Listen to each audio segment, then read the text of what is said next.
ดังนั้นขอบรรดาท่านพุทธศาสนิกชนทั้งหลายหรือว่าบรรดาพระโยคาวจรทั้งหลายขอท่านทั้งหลายจะรวบรวมระมัดระวังใจของท่าน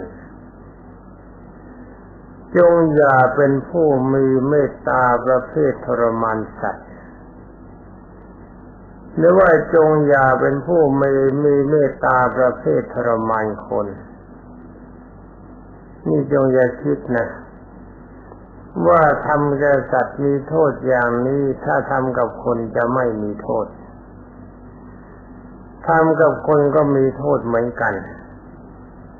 และดูเหมือนว่าจะมีโทษร้ายแรงกว่าทำกับสัตว์เพราะว่าบรรดาสัตว์ทุกประเภทองค์สมเด็จพระสัมมาสัมพุทธเจ้าทรงตรัสว่ายังอยู่ในเขตของอบายภูมิในเมื่อเธอทั้งหลายเหล่านั้นอยู่ในเขตของอบายภูมิเมื่อรับโทษอย่างนั้นก็คิดว่าจะรับโทษไม่มากแต่ก็มากขนาดดูเหมือนกันเป็นอันว่าขอบรรดาท่านพระโยคาวจรทุกท่านจงพยายามรักษาใจของท่านไว้ด้วยเหตุและผลอีกรายการหนึ่งสำหรับการอยู่ร่วมกันของพวกเราซึ่งเป็นคนโดยเฉพาะอย่างยิ่งภิกษุสามเณรและอุบาสกอุบาสิกาเขากล่าวว่าเป็นผู้ทรงศีล แล้วก็เป็นผู้ทรงธรรมจัดว่าเป็นปูชนียบุคคลจงระมัดระวังอย่างยิ่งในจริยาของเราที่จะพึงประพฤติปฏิบัติจงคิดว่าเราไม่ใช่ฆราวาสนี่ว่ากันโดยสำหรับพระและเณรเราอาจจะเห็นมีการได้ยินข่าวอยู่เสมอว่าท่านที่บวชเข้ามาในพระพุทธศาสนาการบวชมีหลายประเภทคือประเภทที่หนึ่งบวชด้วยการเห็นภัยในสงสารที่เราเรียกกันว่าภิกขุหรือว่าภิกษุแปลว่าเห็นภัยในสงสารท่านประเภทนี้ดีทั้งกายดีทั้งวาจาและดีทั้งใจมีความเรียบร้อยทุกอย่างอีกประเภทหนึ่งเขาเรียกว่าอุปสมชีวิกาพวกบวชเพื่อเอาศาสนาเป็นเครื่องเลี้ยงชีพหมายความว่าถ้าเราเป็นฆราวาสเราก็จะต้องประกอบอาชีพด้วยตนเองทุกสิ่งทุกอย่างต้องหากินด้วยความลำบากแต่เมื่อบวชเข้ามาในศาสนาขององค์สมเด็จพระผู้มีพระภาคบรรดาพุทธศาสนิกชนที่มีความเคารพในพระพุทธศาสนาก็เทิดทูนเราในฐานะที่คิดว่าเป็นพระแต่ถ้าหากว่าเราไม่ปฏิบัติตามพระธรรมวินัยที่องค์สมเด็จพระจอมไตรบรมศาสดาบางท่านเนี่ยดูกันเผินๆคิดว่าเป็นคนดีถ้าทางเวลาคนไปคนมาดูลีลานี้คล้ายกับพระอรหันต์มีวิชาการคือปริยัติความรู้ได้ยินได้ฟังมาบ้างศึกษามาบ้างดีมีลีลาในการพูดดีมีลีลาในจริยาดีอย่างท่านพระมหากบิณแต่ว่านำใจของท่านมีอารมณ์ที่เป็นอบายภูมิมันกินจิตของท่านอยู่ตลอดเวลาได้เป็นหนึ่งจิตติดในอารมณ์ของราคะมีความรักในรูปสวยเสียงเพราะกลิ่นหอมรสอร่อยกายสัมผัสสองอารมณ์เต็มไปด้วยความโลภโมโทสันในลาภยศสรรเสริญสุข สามมีอารมณ์อิจฉาริษยาบุคคลอื่นเสียดสีค่อนแคะติเตียนบุคคลอื่นอยู่ตลอดเวลาโดยไม่ได้มองดูว่าอารมณ์เช่นนั้นของตนเป็นอารมณ์ที่เต็มไปด้วยความเลวถ้าเป็นฆราวาสก็เป็นฆราวาสเลวแต่การที่ห้าก็หมายความว่าท่านมีจิตเต็มไปด้วยความหลงสี่นะแต่การที่สี่เต็มไปด้วยความหลงผิดคิดว่าจิตที่ทำเป็นความเลวนั่นมันเป็นความดีเป็นอนุบาตเป็นผู้ทำลายระบบศาสนาขององค์สมเด็จพระบรมชินสีห์บรมศาสดานี่สภาพอย่างนี้ก็เป็นอนุบาตจัดเป็นจริยาที่เป็นโทษอดเข้าเย็นเสียเวลาเปล่ามารักษาจริยาเสียเวลาเปล่าถ้าเขาเป็นสมณเพศทำอย่างนี้ก็มีโทษยิ่งกว่ามือมาที่จะเปรตคือหมายความว่าลงอเวจีไปที่ทำอย่างนั้นทำไปด้วยความเข้าใจผิดคำว่าเข้าใจผิดก็เรียกว่ามิจฉาทิฏฐิมีความเห็นผิดถ้ามีความเห็นถูกอานิสงส์บันดาลความสุขในปัจจุบันและสัมปรายภพถ้ามีความเห็นผิดมันก็ทำผิดมันก็พูดผิดเพราะเราคิดผิดอานิสงส์ก็เป็นทุกข์เป็นโทษทั้งในชาติปัจจุบันและสัมปรายภพฉะนั้นขอบรรดาท่านพุทธบริษัททั้งหลายที่เป็นอุบาสกอุบาสิกาก็ดีที่สุสามเณรก็ดีจงระลึกนึกถึงถ้อยคำขององค์สมเด็จพระจินสีห์ที่ทรงตรัสว่าอัตนาโยโตโจเชตานังจงเตือน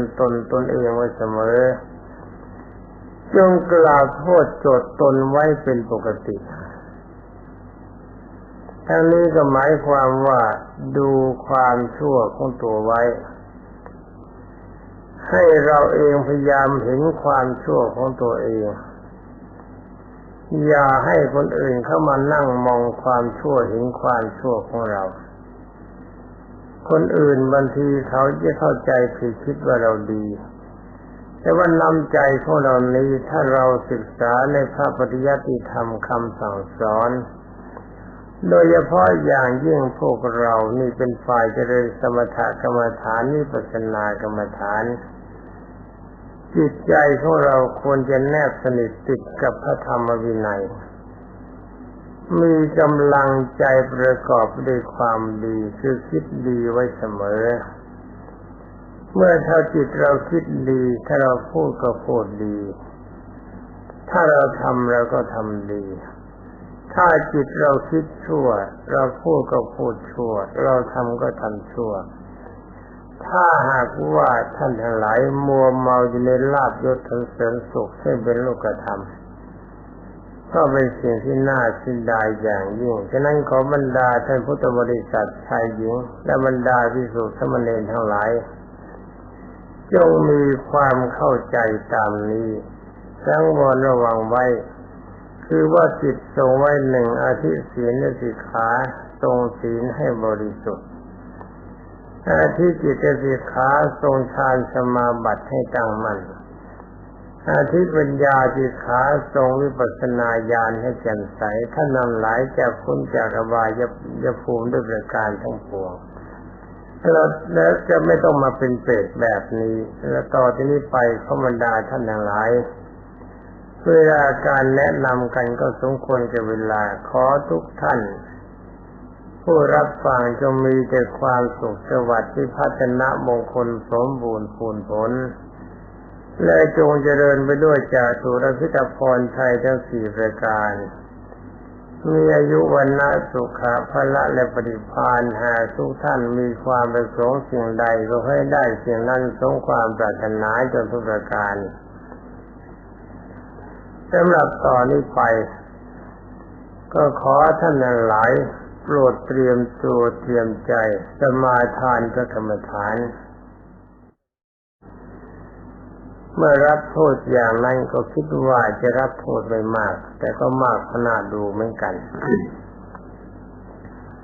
เป็นอันว่าขอบรรดาท่านพระโยคาวจรทุกท่านจงพยายามรักษาใจของท่านไว้ด้วยเหตุและผลอีกรายการหนึ่งสำหรับการอยู่ร่วมกันของพวกเราซึ่งเป็นคนโดยเฉพาะอย่างยิ่งภิกษุสามเณรและอุบาสกอุบาสิกาเขากล่าวว่าเป็นผู้ทรงศีล แล้วก็เป็นผู้ทรงธรรมจัดว่าเป็นปูชนียบุคคลจงระมัดระวังอย่างยิ่งในจริยาของเราที่จะพึงประพฤติปฏิบัติจงคิดว่าเราไม่ใช่ฆราวาสนี่ว่ากันโดยสำหรับพระและเณรท่านสาธุชนพุทธบริษัททั้งหลายสำหรับเวลาก่อนการเจริญพระกรรมฐานในวันนี้ก็จะขอนำเอาเรื่องเปรตมาคุยกับท่านทั้งหลายฟังสำหรับเรื่องเปรตนี้มีมาในพระไตรปิฎกชื่อว่าลักขณะสังยุตนิทานวรรคข้อที่636หน้า298แห่งสยามรัฐที่ต้องเอาหลักฐานมาพูดให้ฟังก็เกรงว่าบรรดาท่านทั้งหลายยังมีความเข้าใจผิดคิดว่าเป็นเรื่องเนี่ยจะมาแต่งขึ้นมาเองแต่ความจริงไม่มีประสงค์อย่างนั้น เรื่องที่นำให้บรรดาท่านทั้งหลายฟังนำมาสู่กันฟังก็เป็นเรื่องที่มาในพระบาลีทั้งนั้นสำหรับวันนี้เรื่องรู้สึกว่าจะยาวมากก็อยากขอนำเอาพระบาลีมาอ่านให้ท่านทั้งหลายฟังตอนนี้ก็เพราะว่าถ้าจะตัดตอนเพียงสั้นๆเรื่องก็จะไม่สมบูรณ์เรื่องนี้ก็มีอยู่ว่าเป็นกล่าวตามพระบาลีว่ายังมีพราหมณ์ผัวเมียคู่หนึ่งเป็นมิจฉาทิฏฐิมีบ้านอยู่ในพระนครพาราณสีและมีบุตรชาย2 คนมีบุตรหญิง1 คนสำหรับบุตรชายคนใหญ่นั้นได้เป็นสหายของพระภิกษุรูปหนึ่งแต่ก็ยังไม่เลื่อมใสในพระพุทธศาสนาในเวลานั้นอุบาสกผู้หนึ่งซึ่งเป็นคนชอบทำบุญชอบชักชวนบรรดาประชาชนทั้งหลายให้พากันถวายนิยพัฒน์คำว่านิยพัฒน์ก็หมายความว่าการถวายอาหารเป็นนิจนั่นเอง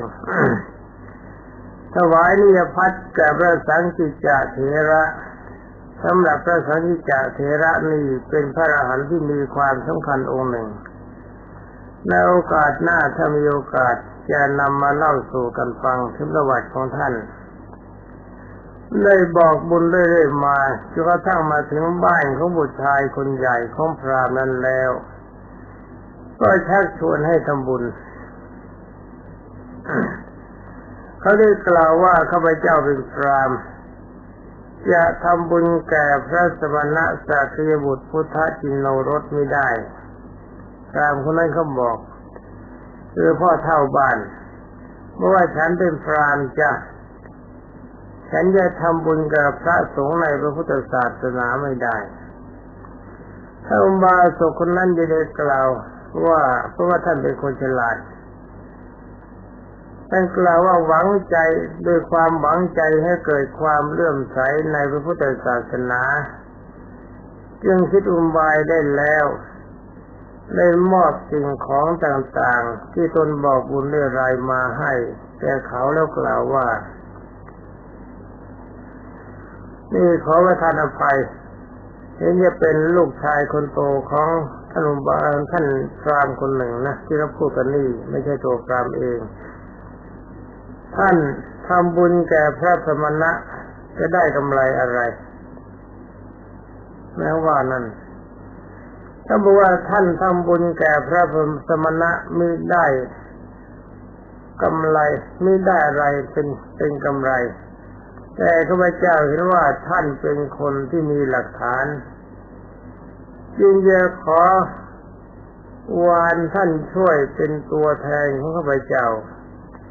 คือขอท่านจงจัดแจงกระทำสิ่งของทั้งหลายเหล่านี้เป็นอาหารและก็มอบแก่บรรดาพระภิกษุสงฆ์อันมีพระสังฆิจเถระสหายของท่านเป็นประธานนั้นแทนข้าพเจ้าดีเถิดข้าพเจ้าไว้วางใจท่านอย่างยิ่งคนหนึ่งนี่เป็นอันว่าคนสองคนพูดกันระหว่างคนที่เลื่อมใสมาก่อนกับคนที่ยังไม่มีความเลื่อมใสเป็นกล่าวต่อไปว่าธรรมานพนอกพระศาสนาคนนั้นแต่ถ้าว่ามีอัธยาศัยดีครั้นได้ฟังคำของอุบาสกนั้นก็มีความยินดีรับสิ่งของที่อุบาสกให้มาให้คนในบ้านช่วยจัดแจงปรุงอาหารครั้นถึงเวลาบิณฑบาตก็ได้ถวายทานเป็นนิยพัฒน์แก่บรรดาพระสงฆ์เสมอมาทุกวันเมื่อมานพคนนั้นทำดังนี้ไม่ช้าไม่นานนักน้องชายและหญิงของน้องชายและน้องหญิงของเขาได้เห็นอาจารย์ของท่านพระภิกษุทั้งหลายไม่ใช่อาจารย์นะได้เห็นอาจาระคำว่าอาจาระนี่แปลว่าความประพฤติเขาบรรดาภิกษุทั้งหลายก็ค่อยมีใจเลื่อมใสไปด้วยกับพี่ชายและเมื่อได้สดับพระธรรมเทศนาที่บรรดาพระสงฆ์ทั้งหลายแสดงที่น้องทั้งสามก็เกิดความเลื่อมใสในพระพุทธศาสนาต่อมาก็กลายเป็นคนมีศรัทธาเต็มอกเต็มใจช่วยจัดแจงอาหารถวายแก่บรรดาภิกษุสงฆ์ร่วมกับชาวบ้าน นี่กล่าวไปว่าท่านผู้นี้กลับทำบุญยิ่งกว่าชาวบ้านที่เคยทำบุญมาแล้วเพราะความศรัทธาแท้บางคราวเมื่อขาดสิ่งใดขาดสิ่งใดเหลือหมายความว่าขาดก็ช่วยกันแสวงหามาเพิ่มเติมให้สมบูรณ์บริบูรณ์ ผลที่เป็นอย่างนี้ก็เพราะว่าท่านทายกเป็นคนฉลาดเห็นเขาไม่เลื่อมใสก็เลยวานให้ทำเมื่อบรรดาพี่น้องทั้งหลายทั้งสามคนเป็นบุตรที่รักของตนทีนี้ว่าถึงพ่อนะ ว่าถึงพ่อ ที่ไม่เลื่อมใสในพระพุทธศาสนาอ่านตามบาลีนี่ยุ่งจังเลยเมื่อเห็นพี่น้องทั้งสองทั้งสองคนที่เป็นบุตรรักของตนประพฤตินอกรีดนอกรอยเช่นนั้นท่านพราหมณ์ผู้เป็นพ่อท่านพราหมณ์นะพราหมณ์และพราหมณ์ผู้เป็นท่านพระมณีผู้เฒ่าหมายความพราหมณ์ที่พ่อเป็นพ่อก็พราหมณ์ที่เป็นแม่ผู้เป็นพ่อเป็นแม่ของเขาซึ่งถือเคร่งครัดในศาสนาพราหมณ์ของตนก็รู้สึกเจ็บใจในบรรดาลูกชายลูกสาว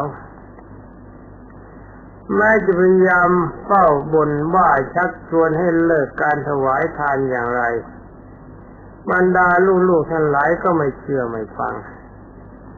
ในที่สุดก็เลยพานพรโลเกลียดชังบรรดาพระสงฆ์ในพระพุทธศาสนาเอาคนแล้ว เอาคนแล้วเพราะว่าท่านเกลียดชังพระสงฆ์มันเปรียบประดุจหนึ่งว่าหนามแทงตาของท่านที่มารับบิณฑบาตที่บ้านของตนทุกวันอดใจไม่ได้ก็เลยเจ้าสองตายายก็เลยด่าพระสงฆ์ให้หนำใจเอาละสิพระคุณเอ้ยว่ากันไปสำนวนวันนี้มันจะไม่สละสลวยหน่อยก็ต้องขออภัยเพราะเรื่องนี้ยาวจะตัดพระบาลีมาเล่ากันสั้นๆก็เกรงว่าจะเนื้อความจะไม่ติดต่อกัน ท่านกล่าวว่าในการต่อมาบุตรของน้องชายพราหมณ์เฒ่าที่เป็นมิจฉาทิฏฐินั้นได้ฟังธรรมในสำนักพระสังฆของพระสังฆิจเถระก็บังเกิดความเลื่อมใส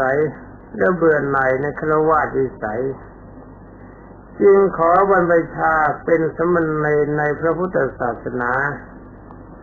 อยู่ในสำนักของพระมหาเถระพอรุ่งขึ้นเช้าก็เข้าไปบิณฑบาตที่บ้านลุงผู้เป็นมิจฉาทิฏฐิทุกๆวันในไม่ช้าก็กระสันใคร่จะศึกจึงเข้าไปหาพระอุปชายะแล้วกราบเรียนว่าข้าแต่พระผู้เป็นเจ้าผู้เจริญขอรับบัดนี้กระผมมีความปรารถนาจะศึกจากสมณเณร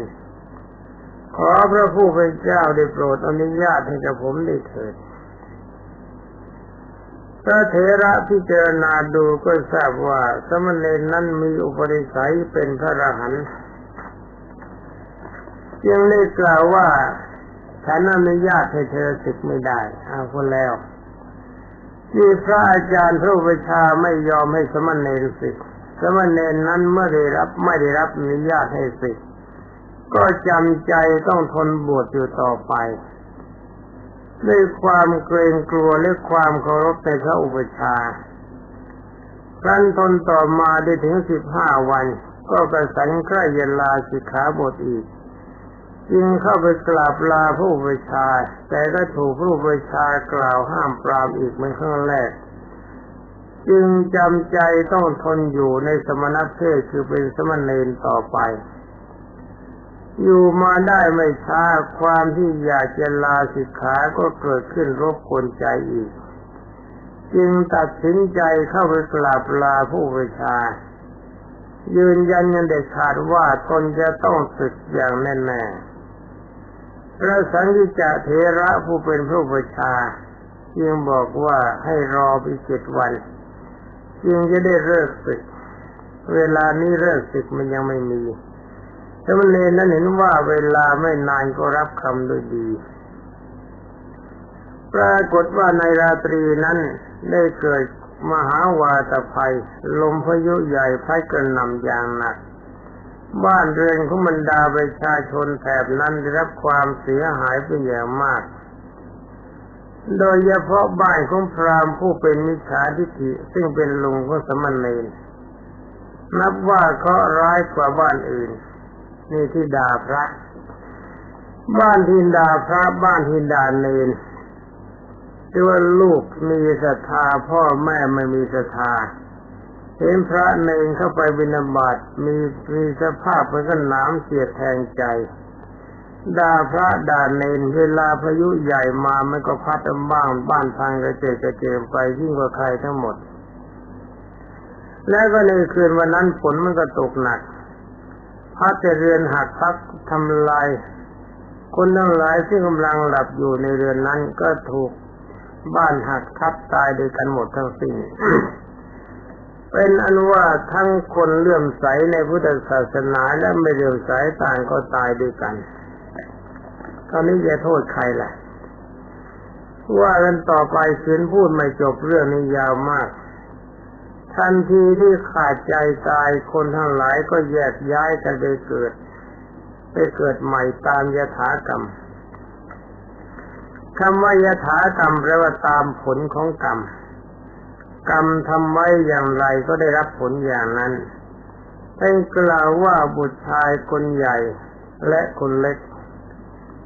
พร้อมทั้งน้องสาวสุดท้องซึ่งมีจิตใจเลื่อมใสในพระพุทธศาสนาได้ถวายทานเป็นประจำก็ไปเกิดเป็นภูมิเทวดาเอาละภูมิเทวดาก็ยังดี สำหรับมนุษย์ที่ชายใหญ่นั้นมีกุญชรคือช้างชาติเป็นเป็นยานพาหนะช้างทิพย์นะไม่ใช่ช้างธรรมดาสำหรับสุดชายที่เป็นคนน้องชายเป็นเทวดามีรถเทียมบริสินทบ คือรถเทียมม้าเป็นพาหนะสำหรับสาวน้อยยอดนารีลูกสาวคนเล็ก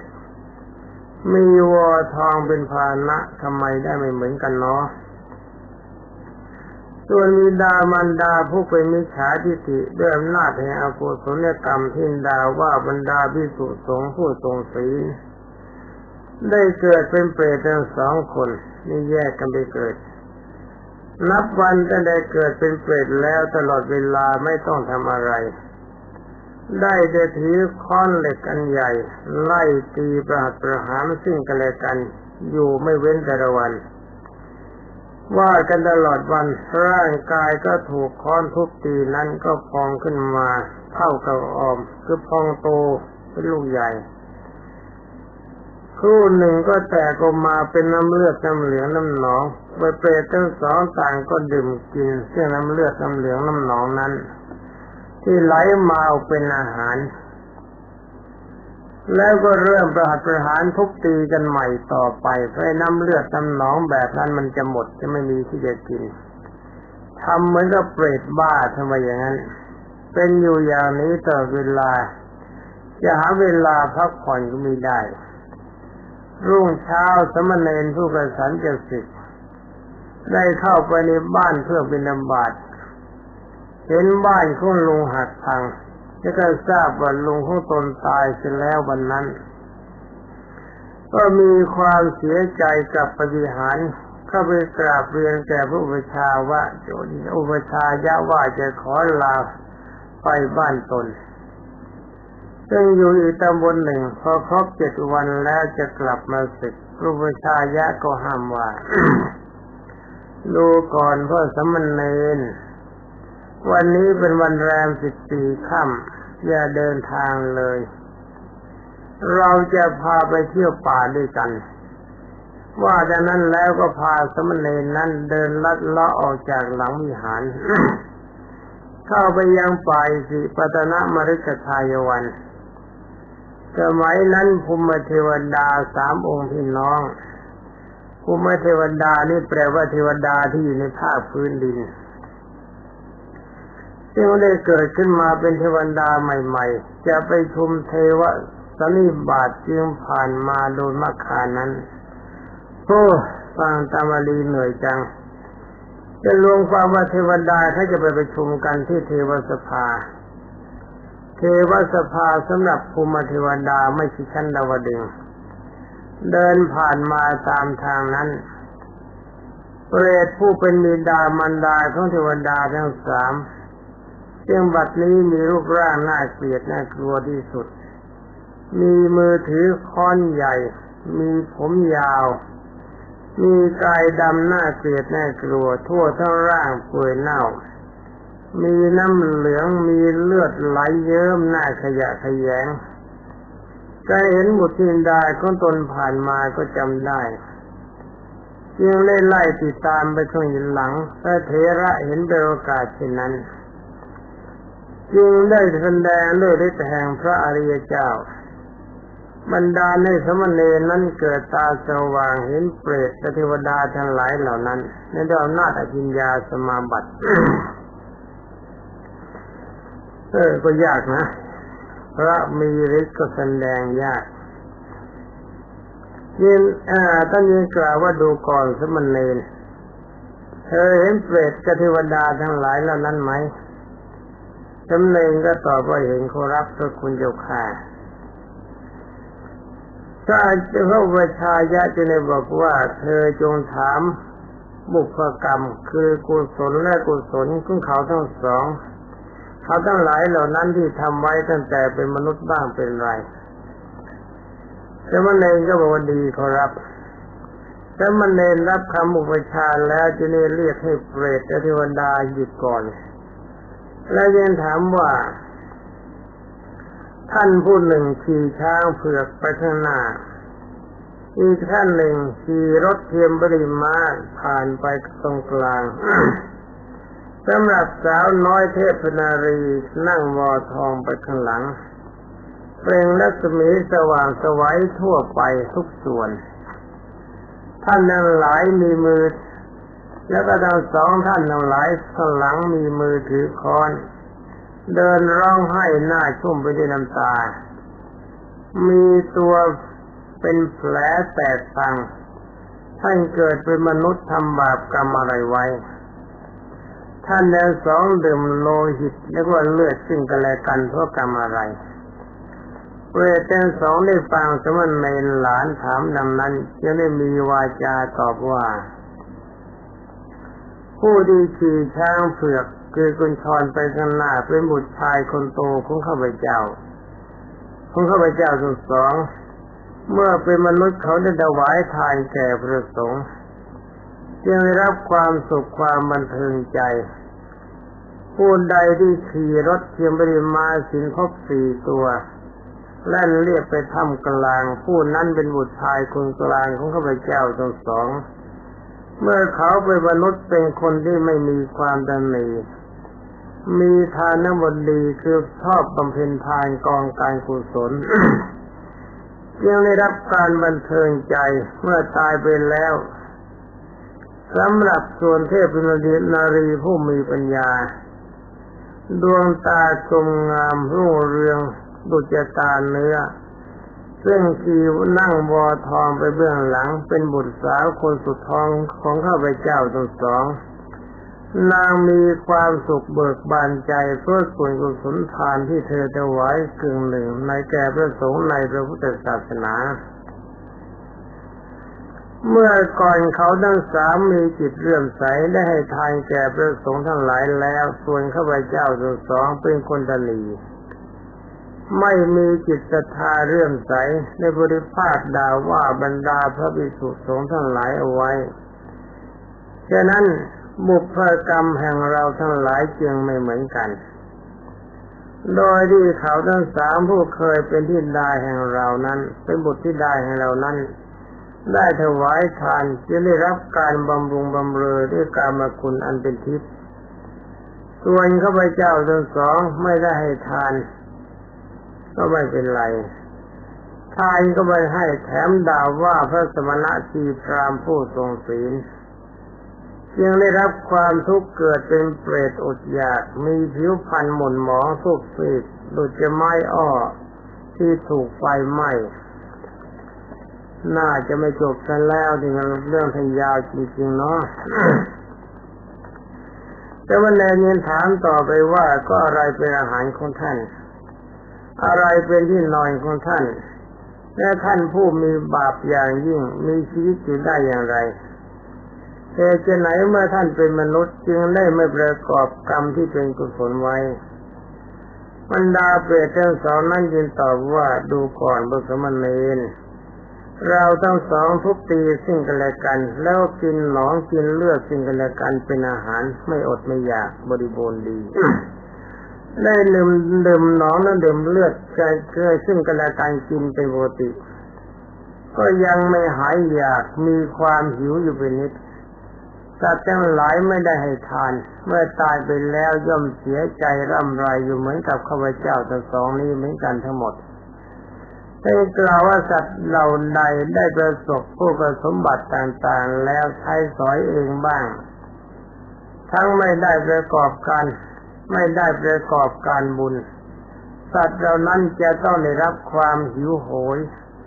ในโลกหน้าแล้วก็ย่อมจักต้องถูกความหิวแผดเผาไหม้อยู่สิ้นกาลนานแล้วเมื่อกระทำกรรมทั้งหลายอันมีผลเผ็ดร้อนและมีทุกข์เป็นกำไรแล้วย่อมเสวยทุกขเวทนาที่จำนวนบาลีนะฟังที่ยากฟังแล้วก็คิดตามเรื่องนี้ไม่กล้าเอามาเล่าย่อๆเพราะเรื่องยาวให้กล่าวแต่เพื่อว่าก็บัณฑิตทั้งหลายผู้รู้ทรัพย์และเข้าเปลือกอย่างเป็นอย่างหนึ่งรู้ชีวิตของสัตว์ทั้งหลายในมนุษย์โลกเป็นอย่างหนึ่งรู้ทรัพย์เข้าเปลือกชีวิตและมนุษย์อีกอย่างหนึ่งนอกจากสิ่งนี้แล้วก็พึงทำที่พึ่งของตนเหล่าใดเป็นผู้ฉลาดในธรรมฟังคำสอนของพระอรหันต์ทั้งหลายแล้วมารู้ชัดอย่างนี้คนเหล่านั้นย่อมไม่ประมาทในทานครั้นให้การ ขั้นให้การอย่างกระท่อนกระแท่นแก่สมณเณรผู้เป็นหลานอย่างนี้แล้วโปรดผู้เปรตผู้เป็นมิจฉาทิฏฐิทั้งสองก็บอกลาไปตามยถากรรมฝ่ายสมณเณรฟังแล้วก็คิดความสังเวชสลดใจบรรเทาเสียซึ่งความกระสันใคร่จะศึกจึงอภิวาทพระอุปชายะว่าแต่ข้าแต่พระคุณผู้เจริญขอพระเดชพระคุณจงเป็นที่พึ่งอาศัยจงให้ความอนุเคราะห์แก่กระผมไม่ต้องการด้วยการเคารพวิสัยกระผมยินดีในการประพฤติพรหมจรรย์ต่อไปพระเถระเจ้าองค์อรหันต์ขั้นได้ฟังดังนั้นก็พาสมณเณรกลับไปยังวิหารบอกพระกรรมฐานที่ควรอธิยาศัยจะบุตรกับบุญวาสนาบารมีสมณเณรก็ได้อุตสาหะเจริญวิปัสสนาบำเพ็ญกรรมฐานอันพระเถระบอกให้ไม่ช้านานก็ได้สำเร็จอรหัตผลเป็นพระอริยบุคคลสูงสุดในพระพุทธศาสนา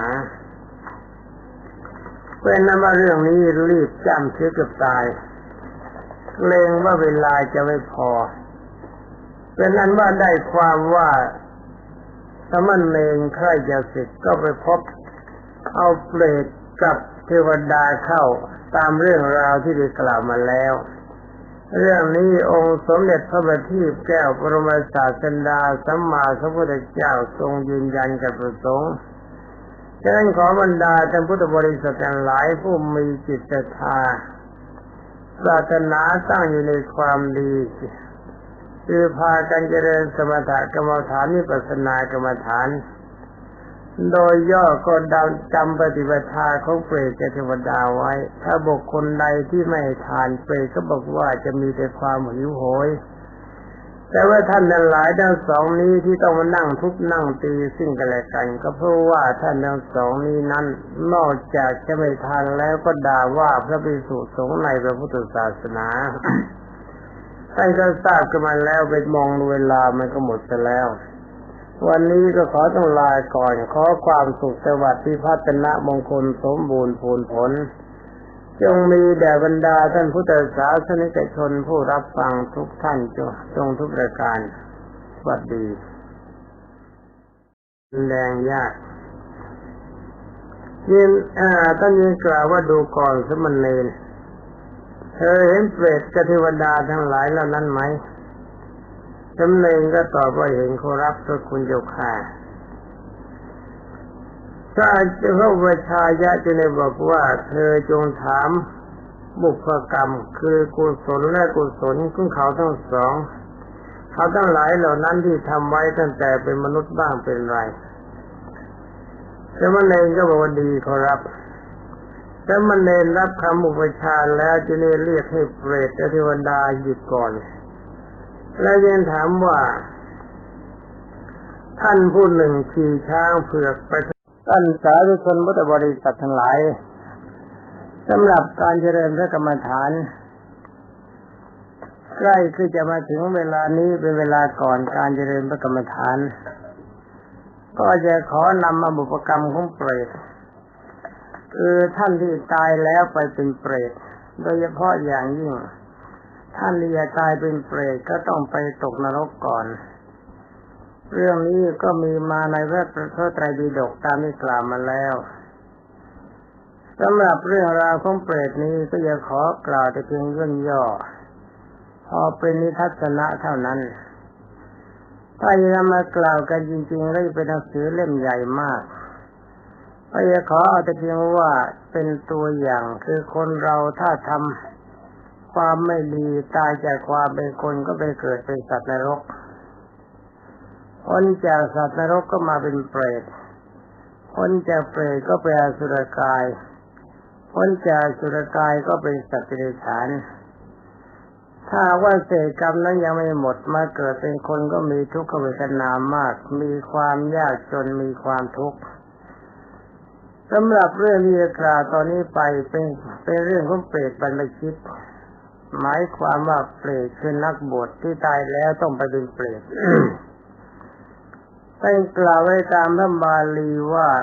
เมื่อท่านพระมหาโมคคัลลานะ ได้เห็นเปรตที่มีรูปร่างเป็นนางเป็นพระบ้างเป็นนางภิกษุณีบ้างเป็นสิกขมานาสำหรับสิกขมานานี่ได้แก่สมณรีคือเณรผู้หญิงที่บวชแล้วมีอายุตั้งแต่18 ปีขึ้นไปต้องรักษาศีล16สิกขาบทเคร่งครัดบกพร่องไม่ได้ถ้าบกพร่องต้องถือว่าพ้นจากความเป็นสมณเณรจะเรียกว่าสิกขมานาถ้ามีรูปร่างเป็นสามเณรบ้างมีรูปร่างเป็นสามเณรีบ้างตรงความว่าเปรตพระเปรตภิกษุณีเปรตสมณเณรเปรตสมณรีได้กล่าวว่าเปรตทั้งหลายเหล่านี้ล่องลอยอยู่ในเวหามีทั้งบาทมีทั้งจีวรมีทั้งประคตเอวเขาเปรตทั้งหลายเหล่านั้นที่สะพายอยู่ติดตัวอยู่ลุกเป็นเปลวไฟลุกโชติช่วงแผดเผาร่างกายของตนตลอดเวลา ก็แล้วเปรตทั้งหลายเหล่านั้นได้แต่เสียงส่งเสียงร้องครวญครางอยู่บนอากาศเป็นที่น่าแปลกประหลาดเป็นที่สุดท่านกล่าวว่าองค์สมเด็จพระสัมมาสัมพุทธเจ้าได้กล่าวโทษถึงเปรตทั้งหลายเหล่านั้นท่านกล่าวว่าในชาติก่อนคือในสมัยที่เปรตทั้งหลายนี้เป็นคนบรรดาเปรตทั้งหลายเหล่านั้นได้เกิดเป็นมนุษย์แล้วกัน เป็นคนก็เกิดเป็นมนุษย์ไม่ใช่ท่านพูดซ้ำกันคือในสมัยที่เขาเป็นมนุษย์มีโอกาสประเสริฐที่สุดโดยที่มีโอกาสได้เข้าอุปสมบทบรรพชาเป็นเพียงภิกษุภิกษุณีนางสิกขมานาสมณเณรสมณเณรีในพระพุทธศาสนาแห่งองค์สมเด็จพระสัมมาสัมพุทธเจ้าทรงพระนามว่าพระพุทธกสป แต่ว่าความประพฤติของบรรดาภิกษุภิกษุณีสิกขมานาสมณเณรสมณเณรีทั้งหลายเหล่านั้น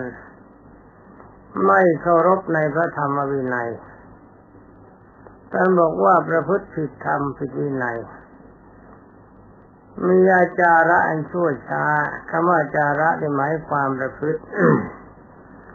มีความประพฤติชั่วช้ามากไม่นำพาในอันที่จะปฏิบัติตามพระพุทธฎีกาขององค์สมเด็จพระสัมมาสัมพุทธเจ้าเมื่อถึงการกิริยาแล้วก็ได้เกิดเป็นสัตว์นรกในแดนนรกอยู่สิ้นกาลช้านานขันหมดกรรมจากแดนนรกแล้วเศษกรรมชั่วยังมีจึงต้องมาเกิดเป็นเปรตในวิสัยภูมินี้ท่านบอกว่าน่าทุเรศมากคือทรงเพศเป็นภิกษุภิกษุณีนางสิกขมานาสมณเณรสมณเณรีก็ถูกไฟไหม้เผาลอยไปในอากาศมีความเร่าร้อนส่งเสียงโอดโอยได้กล่าวว่าก่อนที่จะมาเป็นเปรตนี้ก็เป็นต้องตกนรกมาก่อนในฝ่ายของท่านต่อไปนี่อ่านนะบรรดาเปรตทั้งหลายเหล่านั้นที่ได้เล่ามาทั้งหมดนี้ท่านกล่าวว่าถ้าหากว่าผู้มีปัญญาทั้งปวงได้พิจารณาให้ดีก็จะเห็นได้ว่าเป็นเปรตเศษบาปทั้งสิ้นคือเป็นเปรตประเภทที่ได้ประกอบกรรมที่เป็นอกุศลทำความชั่วเมื่อขึ้นสมัยที่เป็นมนุษย์แล้วก็ไปเกิดเป็นสัตว์นรกไปไว้ทุกขเวทนาสาหัสอยู่ในนรกแล้วเมื่อเศษกรรมยังไม่หมดก็กลับมาเป็นเปรตเป็นนั้นว่าคำว่าเปรตทั้งหลายในที่นี้ไม่เป็นเรื่องเลยขอบรรดาท่านทั้งหลายที่นำเรื่องนี้มากล่าวก็กล่าวตามบาลี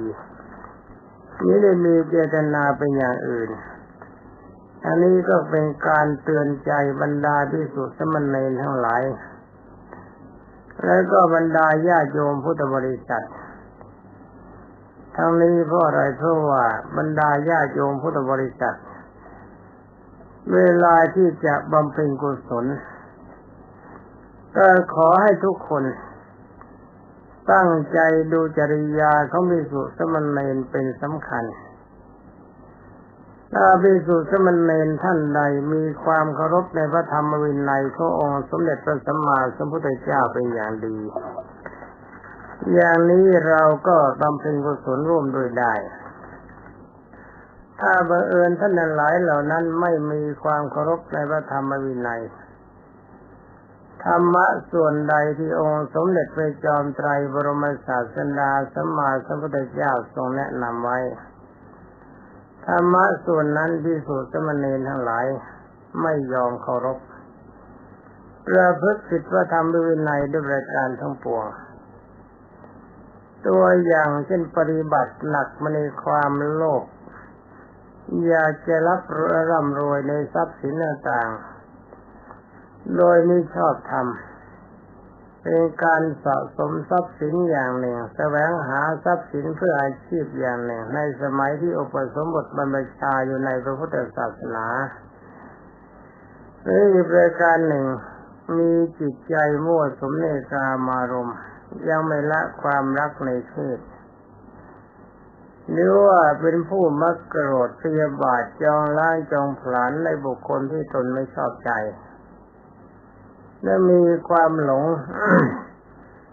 หลงไหลอยู่ในชีวิตของตนมีเมาในชีวิตไม่มีความรู้สึกว่าอัตภาพร่างกายเป็นอนิจจังหาความเที่ยงไม่ได้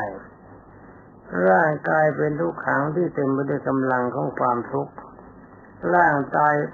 ยเป็นอนัตตาที่เต็มไปด้วยกำลังที่จะต้องสลายตัวไปในที่สุดมัวเมาในชีวิตมัวเมาในทรัพย์สินมัวเมาในลาภสักการะแล้วก็มัวเมาในความเป็นใหญ่ติดอยู่ในโลกธรรมทั้ง8ประการคือติดอยู่ในลาภอยากรวยติดอยู่ในยศถาบรรดาศักดิ์อยากจะเป็นผู้ยิ่งใหญ่แล้วก็ติดอยู่ในความสุขในกามารมณ์ติดอยู่ในสรรเสริญทั้งนี้ถือว่าท่านผู้นั้นไม่เคารพในองค์สมเด็จพระสัมมาสัมพุทธเจ้าด้วยว่าองค์สมเด็จพระสัมมาสัมพุทธเจ้าทรงแนะนำสั่งสอนให้บรรดาภิกษุสมณเณรในพระพุทธศาสนาปฏิบัติอยู่ในกฎ3รายการคืออธิศีลสิกขามีสิกขายิ่งมีศีลบริสุทธิ์อธิจิตสิกขาทำฌานสมาบัติให้เกิดอธิปัญญาสิกขาทำใจให้มีความเข้าใจจริงในขอบเขตของพุทธศาสนาคือรู้เท่าทันสภาวะความเป็นจริงว่าโลกทั้งหมดจะเป็นคนก็ดีสัตว์ก็ดีวัตถุก็ดีเป็นของไม่เที่ยงในโลกเต็มไปด้วยความทุกข์โลกมีการสลายตัวไปในที่สุดถ้าจิตเรายังมั่วสุมอยู่ในโลกเพียงใดก็ชื่อว่าเรายังพอใจในความทุกข์ต้องเวียนว่ายตายเกิดในวัฏฏะพระพุทธเจ้าสอนให้ละถ้ามาท่านหลายเหล่าใดหรือท่านใดยังมีความพอใจในความรักระหว่างเพศมีความโลภมีความโกรธมีความหลงไม่ทำกำลังใจของตนให้พ้นจากความโลภความโกรธความหลงท่านหลายเหล่านั้นที่ว่าเป็นผู้ตกอยู่ในขอบเขตของอบายภูมิไม่ใช่พุทธสาวกขององค์สมเด็จพระสัมมาสัมพุทธเจ้า ในเมื่อท่านหลายเหล่านั้นปฏิบัติผิดถ้าบรรดาญาติโยมพุทธบริษัทไปสนับสนุนบรรดาภิกษุสมณเณรทั้งหลายเหล่านั้นเข้าก็เป็นอันว่าท่านเดินทางผิดร่วมกันไปเวลาตายก็ลงนรกเช่นเดียวกันเกิดมาเป็นเปรตก็เป็นเปรตด้วยกันอย่างพระกบิณเป็นต้นที่พาแม่และก็น้องสาวลงอเวจีมหานรก เมื่อตัวลงแล้วก็ลงทั้งนี้เพราะอะไรเพราะความรักใคร่ซึ่งกันและกันปฏิบัติร่วมกันเมื่อผิดก็ผิดร่วมกันตายแล้วก็ลงนรกเหมือนกันถ้าหากว่าเรามีความเคารพในสาวกขององค์สมเด็จพระทรงธรรมที่ปฏิบัติดีปฏิบัติชอบตามพระธรรมวินัยเมื่อท่านดีแล้วก็ดีด้วยเมื่อท่านไปสวรรค์เราก็ไปสวรรค์ด้วยท่านไปมาประเสริฐเป็นพรหมเราก็เป็นพรหมด้วย แล้วก็ถามว่าถ้าเกิดในนิพพานเราก็นิพพานด้วยเกิดหรือไม่เกิดไม่ทราบเดี๋ยวไปนิพพานก็แล้วกันนี่ขอเตือนใจบรรดาญาติโยมพุทธบริษัททุกท่านและบรรดาภิกษุสามเณรไว้ว่าอย่าประมาทในชีวิตอย่าหลงผิดว่าการบวชเข้ามาในพระพุทธศาสนาแล้วจะมีแต่ความดีถ้าความชั่วเข้ามาถึงตัวก็ดูอย่างพระมหากบิณหรือว่าเทวทัตเป็นต้นสำหรับเรื่องนี้ก็ขอยุติไว้แต่เพียงเท่านี้ต่อไปยังมีอีกก็มีอีกเปรตหนึ่งจะเอาเปรตอะไรดีเรื่องราวของท่านยาวเหลือเกินคือก็ไม่อยากจะเอาเรื่องเปรตมาพูดในมากนักแต่ความจริงก็จะมาพูดกันสักพอสมควรเอาเปรตปรัตถตูปชีวีเปรตดีไหมนี่ไม่ได้เตรียมตัวมาเลยในวันนี้นะปรัตถตูปชีวีเปรตนี่ขอเล่าในความย่อก็เป็นนั้นว่าขอเล่าเรื่องของเปรตซึ่งเป็นญาติของพระเจ้าพิมพิสารเพราะเปรตคุณเพิ่งเป็นญาติของพระเจ้าพิมพิสารความจริงจะถือว่าญาติจริงๆมันก็ไม่ใช่ญาติเดี๋ยวท่านจะหาว่ามโมมีปูปีตานังหาว่าท่านเป็นญาติแต่ความจริงไม่ใช่แท้ๆแล้วความมีอยู่ว่าเมื่อองค์สมเด็จพระสัมมาสัมพุทธเจ้าทรงพระนามว่าอะไรกันแน่นะองค์สมเด็จพระสัมมาสัมพุทธเจ้าของเรานี่เองคือสมเด็จพระสมณะโคดมทรงอุบัติขึ้นในโลกเวลานั้นพระเจ้าพิมพิสารบรมกษัตริย์พระบาทเท้าเธอมีความเลื่อมใสในองค์สมเด็จพระสัมมาสัมพุทธเจ้าก็ได้ถวายพระเวรุวันแด่องค์สมเด็จพระผู้มีพระภาคเจ้าเมื่อถวายพระเวรุวันแล้วก็ปรากฏว่าไม่ได้อุทิศส่วนกุศลในเวลากลางคืน ในเวลากลางคืนปรากฏว่ามีเสียงประหลาดร้องไปทั้งปราสาททำจิตใจของพระเจ้าพิมพิสารให้หวั่นหวาดในเรื่องนี้สมเด็จพระตอนเช้าพระเจ้าพิมพิสารได้ไปเฝ้าองค์สมเด็จพระจินสีห์อย่างพระเวรุวันในกาลครั้งนั้นองค์สมเด็จพระทรงทันจะได้ทรงพยากรณ์ว่ามหาราชาขอถวายพระพรพระมหาบพิตรพระราชสมภารเสียงที่ได้ยินพางได้ฟังนั้น ไม่ใช่เสียงอะไรเป็นเสียงของเปรตซึ่งเป็นผู้ซึ่งเป็นผู้ได้เคยมีสัมพันธ์กับพระองค์มาจะกล่าวว่าเป็นญาติก็ไม่ถูก เพราะว่าในสมัยนั้นองค์สมเด็จพระสัมมาสัมพุทธเจ้าทรงพระนามว่าปุตตะสัมมาสัมพุทธเจ้าได้ทรงอุบัติขึ้นในโลกระหว่างนั้นก็มีพระราชบิดาเป็นพระราชาได้อาราธนาองค์สมเด็จพระสัมมาสัมพุทธเจ้าถวายพระตาหารโดยขอพรว่าในเมื่อข้าพระพุทธเจ้ายังมีชีวิตอยู่ขอองค์สมเด็จพระบรมครูจงอย่าไปสู่ประตูบ้านอื่นขอให้โปรดข้าพระพุทธเจ้าก่อนจนกว่าจะตายสมเด็จพระจอมไตรบรมศาสดาก็ทรงรับแต่ได้ว่าการบำเพ็ญกุศลพระราชาก็ไม่ได้เหมาไว้แต่พระองค์เดียวใครจะมาถวายทานร่วมด้วยพระองค์ก็ไม่ทรงห้ามแต่ต่อมาเกิดสงครามเกิดขึ้นได้ส่งพระราชโอรส3 องค์เป็นแม่ทัพไปปราบข้าศึกในขณะนั้นปรากฏว่าข้าศึกพ่ายแพ้ไปด้วยอำนาจพระบารมีเมื่อเสร็จจากศึกแล้วพระราชโอรสกลับมาพระราชบิดาดีใจจึงได้ให้พรว่าถ้าเจ้าต้องการอะไรพ่อจะให้ทั้งสิ้นและลูกชายทั้ง3 พระองค์จึงได้กราบทูลว่าถ้าอย่างนั้นข้าพระพุทธเจ้าขอรับพรว่าพรอื่นนั้นไม่ต้องการทรัพย์สินมีมากแล้ว แต่อยากจะเป็นเจ้าภาพถวายทานในองค์สมเด็จพระบัณฑิตแก้วเอาสักคนละ3 เดือนถ้าเลิกคนละ1 ปีพ่อไม่ยอม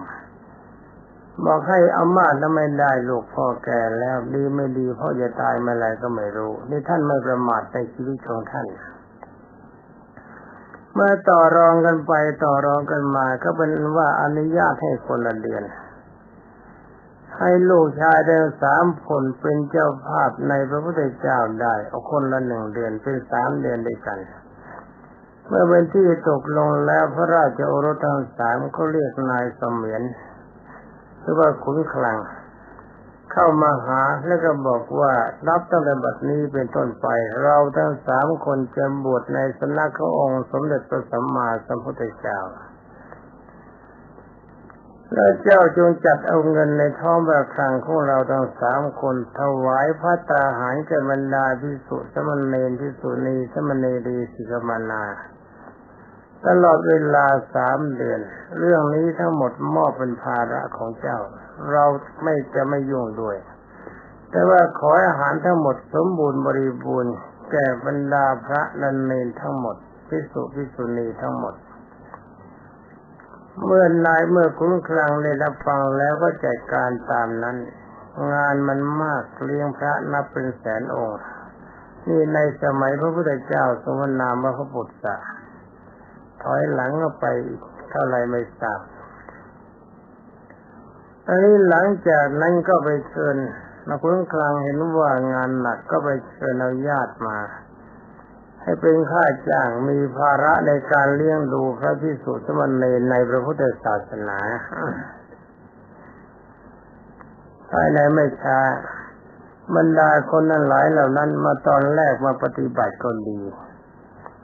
ตอนหลังเมื่อเชื่องเข้าก็ชักจะไม่ดี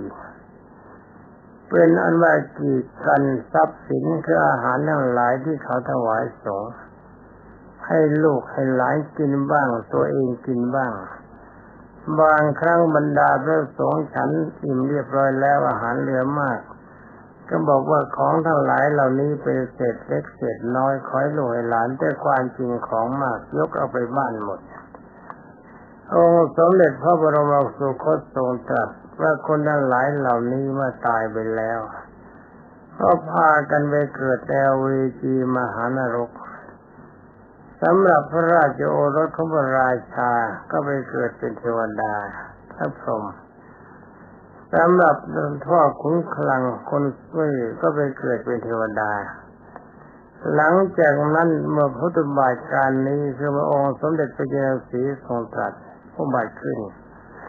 เธอก็ไปมาเกิดเป็นพระเจ้าพิมพิสารบรมกษัตริย์โดยขุนคลัง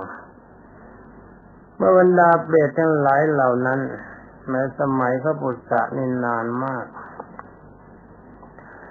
บรรดาเปรตทั้งหลายเราเอาเป็นตกนรกแล้วก็มาเกิดเป็นเปรตที่เรียกว่าปรัตถตูปชีวีเปรต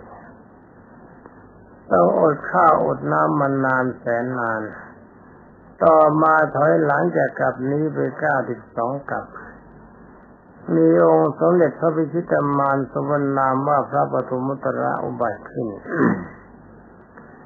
เกิดขึ้นในโลกเปรตทั้งหลายเหล่านั้นอดข้าวอดน้ำมานานจึงก็กราบทูลองค์สมเด็จพระพิชิตมาร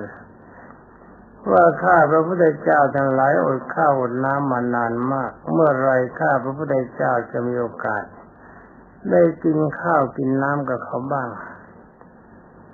สมเด็จพระสัมมาสัมพุทธเจ้าทรงพระนามว่าปฐมุตตระก็ทรงตรัสว่านับตั้งแต่นี้ไป91 กลับจะมีพระพุทธเจ้าองค์หนึ่งทรงอุบัติขึ้นในโลกมีนามว่าพระสมณะโคดมและจะมีญาติของเจ้าคือพวกเดิมของเจ้ามีนามว่าพระเจ้าพิมพิสารเป็นพระเจ้าแผ่นดินมคธเมื่อบำเพ็ญกุศลกับองค์สมเด็จพระบรมสุคตพระพุทธเจ้าองค์นั้นแล้วได้ก็โมทนาส่วนกุศลให้เธอจะมีความสุขพ้นจากความเป็นเปรต บรรดาเปรตทั้งหลายเหล่านั้นคอยเวลามาถึง91 กลับรวมเป็นกลับที่92ในคือกลับที่ถามพระพุทธเจ้าองค์นั้น หลังจากนั้นแล้วองค์สมเด็จพระบัณฑิตแก้วจึงทรงตรัสว่าเสียงที่พระองค์ได้ทรงฟังเมื่อคืนก็เป็นเสียงบรรดาเปรตทั้งหลายเหล่านั้นมาร้องให้ทราบเพราะว่าเมื่อวานนี้พระมหาบพิตรได้ถวายทานแด่พระภิกษุสงฆ์บรรดาเปรตทั้งหลายเหล่านั้นมาคอยอยู่นานไม่มีโอกาสที่ได้ส่งเสียงร้องตักเตือนพระเจ้าพิมพิสารยิ่งกราบทูลองค์สมเด็จพระพิชิตมารว่าทำยังไงเปรตทั้งหลายเหล่านั้นจะมีความสุขเพราะองค์สมเด็จพระผู้มีพระภาคเจ้าจึงได้มีพระพุทธฎีกาตรัสว่ามหาราชะขอถวายพระพรพระมหาบพิตรพระราชสมภาร ถ้าพระองค์จะมีพระมหากรุณาธิคุณสงเคราะห์กับบรรดาเปรตทั้งหลายเหล่านั้นขอพระองค์จงพระราชทานทรัพย์ถวายภัตตาหารเลี้ยงดูบรรดาภิกษุสงฆ์ทั้งหลายแล้วอุทิศส่วนกุศลให้เธอจะมีความสุขพระเจ้าพิมพิสารจึงได้อาราธนาองค์สมเด็จพระพิชิตมารพร้อมด้วยพระสงฆ์500 รูปไปฉันในพระราชนิเวศเมื่อเวลาที่องค์สมเด็จพระบรมโลกได้เทศน์โมทนาแล้วพระเจ้าพิมพิสารยังได้อุทิศส่วนกุศลว่าอีทังโนยาตีนังโหตุซึ่งแปลเป็นใจความว่าขอผลบุญนี้จงสำเร็จแก่ญาติของข้าพเจ้าเมื่อท่านเอาที่ส่วนสนเพียงเท่านี้บรรดาเปรตทั้งหลายเหล่านั้นได้รับโมทนาก็กลับอัตภาพจากความเป็นเปรตหมดจากความหิวมีร่างกายอิ่มมีความสวยสดงดงามมากขึ้นแล้วหลังจากนั้นปรากฏว่าเปรตทั้งหลายเหล่านั้นมีความสุขมีอาหารที่เป็นเครื่องบริโภคแต่ยังขาดอีกอย่างหนึ่งคือเครื่องประดับคือผ้านุ่งผ้าห่มไม่มีเขามีหน้าที่จะสร้างบาปไม่เคยทำบุญก็มีความเดือดร้อนตอนกลางคืนเมื่อพระเจ้าพิมพิสารเข้าพระแท่นบรรทมจึงได้เข้าไปแสดงตนให้ปรากฏยืนให้เห็นได้เห็นเวลายืนคนจะหันหลังให้ถ้าหันหน้าให้พระเจ้าพิมพิสารคงทนไม่ไหววิ่งหนีแน่เพราะเทวดาแก้ผ้าได้สงสัยเมื่อคืนนี้เปรตส่งเสียงร้องวันนี้ไม่ร้องเป็นเทวดามีหน้าตาสวยสดงดงามแต่หาเสื้อผ้าไม่ได้ตอนเช้าจึงได้ไปถามองค์สมเด็จพระจอมไตรพระองค์ก็ทรงตรัสว่าเปรตทั้งหลายเหล่านั้นเทวดาทั้งหลายเหล่านั้นไม่เคยถวายผ้าผ่อนท่อนสบายไว้ในพระพุทธศาสนาเมื่อพระองค์จะทรงสงเคราะห์ก็ต้องถวายผ้าไตรจีวรกับบรรดาพระสงฆ์ในพระพุทธศาสนาพระเจ้าพิมพิสารก็นิมนต์พระทั้งหมดมีพระพุทธเจ้าเป็นประธานแล้วก็อุทิศส่วนกุศลถวายผ้าภัตตาหารแล้วก็ถวายผ้าไตรจีวรกับพระอุทิศส่วนกุศลให้เป็นว่าเทวดาทั้งหลายเหล่านั้นก็มีเครื่องที่บริโภคสมบูรณ์ไม่มารบกวนต่อไปนี่แหละบรรดาท่านพุทธศาสนิกชนทั้งหลายเอาข้อนี้มาแนะนำบรรดาท่านทั้งหลายก็เพื่อจะทราบว่าขึ้นชื่อว่าของสงฆ์ หรือว่าของส่วนรวมนี่ถ้าจะทำอะไรก็ให้เป็นไปด้วยจิตบริสุทธิ์อย่ากันหน้าอย่ากันหลังอย่าบรรดาเปรตทั้งหลายเหล่านั้นเวลาพระฉันอิ่มแล้วก็บอกนี่จะเอาไปให้ลูกนี่จะเอาไปให้หลานในที่สุดก็ขนของที่เหลือนั้นเอาไปกินแต่คนเดียวไม่ควรจะแจกเป็นแบ่งทานกันไปในการบางครั้งเห็นของอะไรดีๆพระไม่ทันจะฉันก็หยิบโน่นนิดหยิบนี่หน่อยกินเองบ้างให้ลูกให้หลานบ้างการบุญของเธอทั้งหลายต้องไปตกอเวจีมหานรกแล้วมาเป็นเปรตอดข้าวอดน้ำสิ้นการนานมีความลำบากอย่างนี้องค์สมเด็จพระผู้มีพระภาคเจ้าจึงได้ทรงแนะนำว่าท่านทั้งหลายถ้าไม่ต้องการมีทุกข์อย่างนี้ถ้า ถ้าควรสร้างความดี3รายการคือ1ทานการให้2ศีลทำใจและวาจาให้บริสุทธิ์3ภาวนาได้แก่เจริญจิตให้ทรงอยู่ในด้านของความดีที่เรียกว่าสมถภาวนาวิปัสสนาภาวนาตามที่บรรดาท่านหลายปฏิบัติอยู่อย่างนี้ถ้าทุกท่านปฏิบัติตามกระแสพระสัทธรรมเทศนาขององค์สมเด็จพระจินสีที่ทรงแนะนำทุกท่านจะพ้นจากอบายภูมิทั้ง4รายการคือไม่เกิดเป็นสัตว์นรกไม่เกิดเป็นเปรตอสุรกายสัตว์เดรัจฉานทางที่จะไปได้ก็คือมีสวรรค์พรหมนิพพานในที่สุดถ้าเราสำหรับเรื่องราวของเปรตตัวอย่างในวันนี้ก็ขอยุติไว้แต่เพียงเท่านี้ขอความสุขสวัสดีจงมีแด่บรรดาญาโยมพุทธบริษัทผู้รับฟังทุกท่านสวัสดีอากีดกันทรัพย์สินคืออาหารทั้งหลายที่เขาถวายสงฆ์ให้ลูกให้หลานกินบ้างตัวเองกินบ้างบางครั้งบรรดาพระสงฆ์ฉันอิ่มเรียบร้อยแล้วอาหารเหลือมากก็บอกว่าของทั้งหลายเหล่านี้เป็นเศษเล็กเศษน้อยขอให้ลูกให้หลานแต่ความจริงของมากยกเอาไปบ้านหมดองค์สมเด็จพระบรมสุคตทรงตรัสว่าคนทั้งหลายเหล่านี้เมื่อตายไปแล้วก็พากันไปเกิดในอเวจีมหานรกสำหรับพระราชโอรสของพระราชาก็ไปเกิดเป็นเทวดาพระพรหมสำหรับพ่อขุนคลังคนซื่อก็ไปเกิดเป็นเทวดาหลังจากนั้นเมื่อพุทธบาทการนี้คือพระองค์สมเด็จพระเจ้าสีทรงตรัสผู้บัติขึ้นเธอก็ไปมาเกิดเป็นพระเจ้าพิมพิสารบรมกษัตริย์โดยขุนคลังเมื่อบรรดาสำหรับเรื่องเปรตในวันนี้ก็จะขอนำมาเปรตประเภทที่เรียกว่าเป็นปรัตถตูปชีวีเปรตแต่ว่าปรัตถตูปชีวีเปรตนี้ก็แบ่งเป็น2อย่างด้วยกัน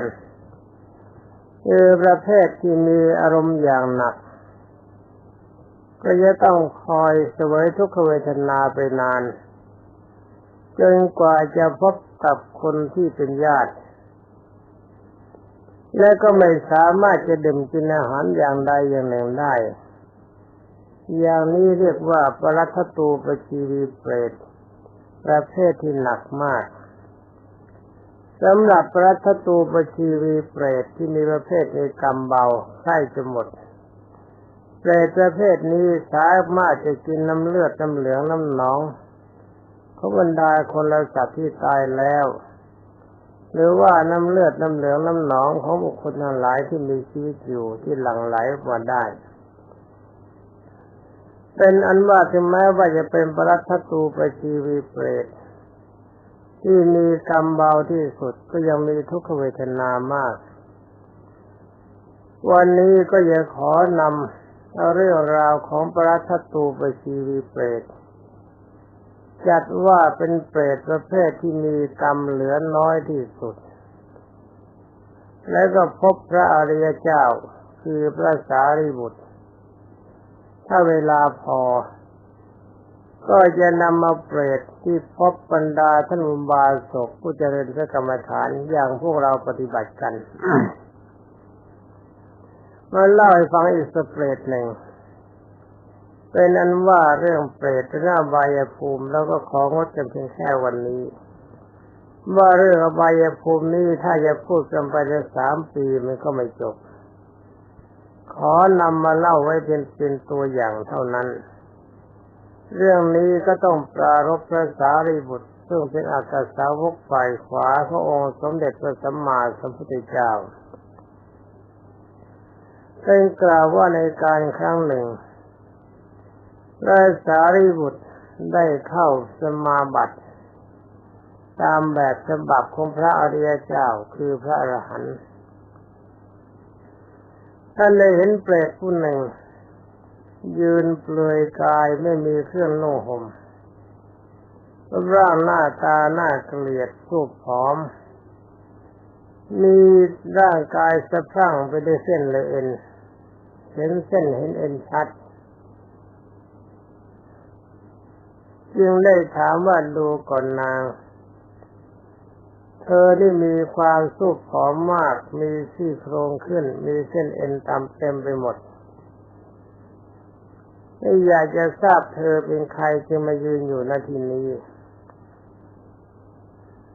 นางเปรตนั้นตอบว่าข้าแต่ท่านผู้เจริญดิฉันเป็นเปรตเมื่อเข้าถึงทุกขติคือยมโลกได้แก่นรกแล้วก็อาศัยกรรมชั่วนั้นยังไม่หมด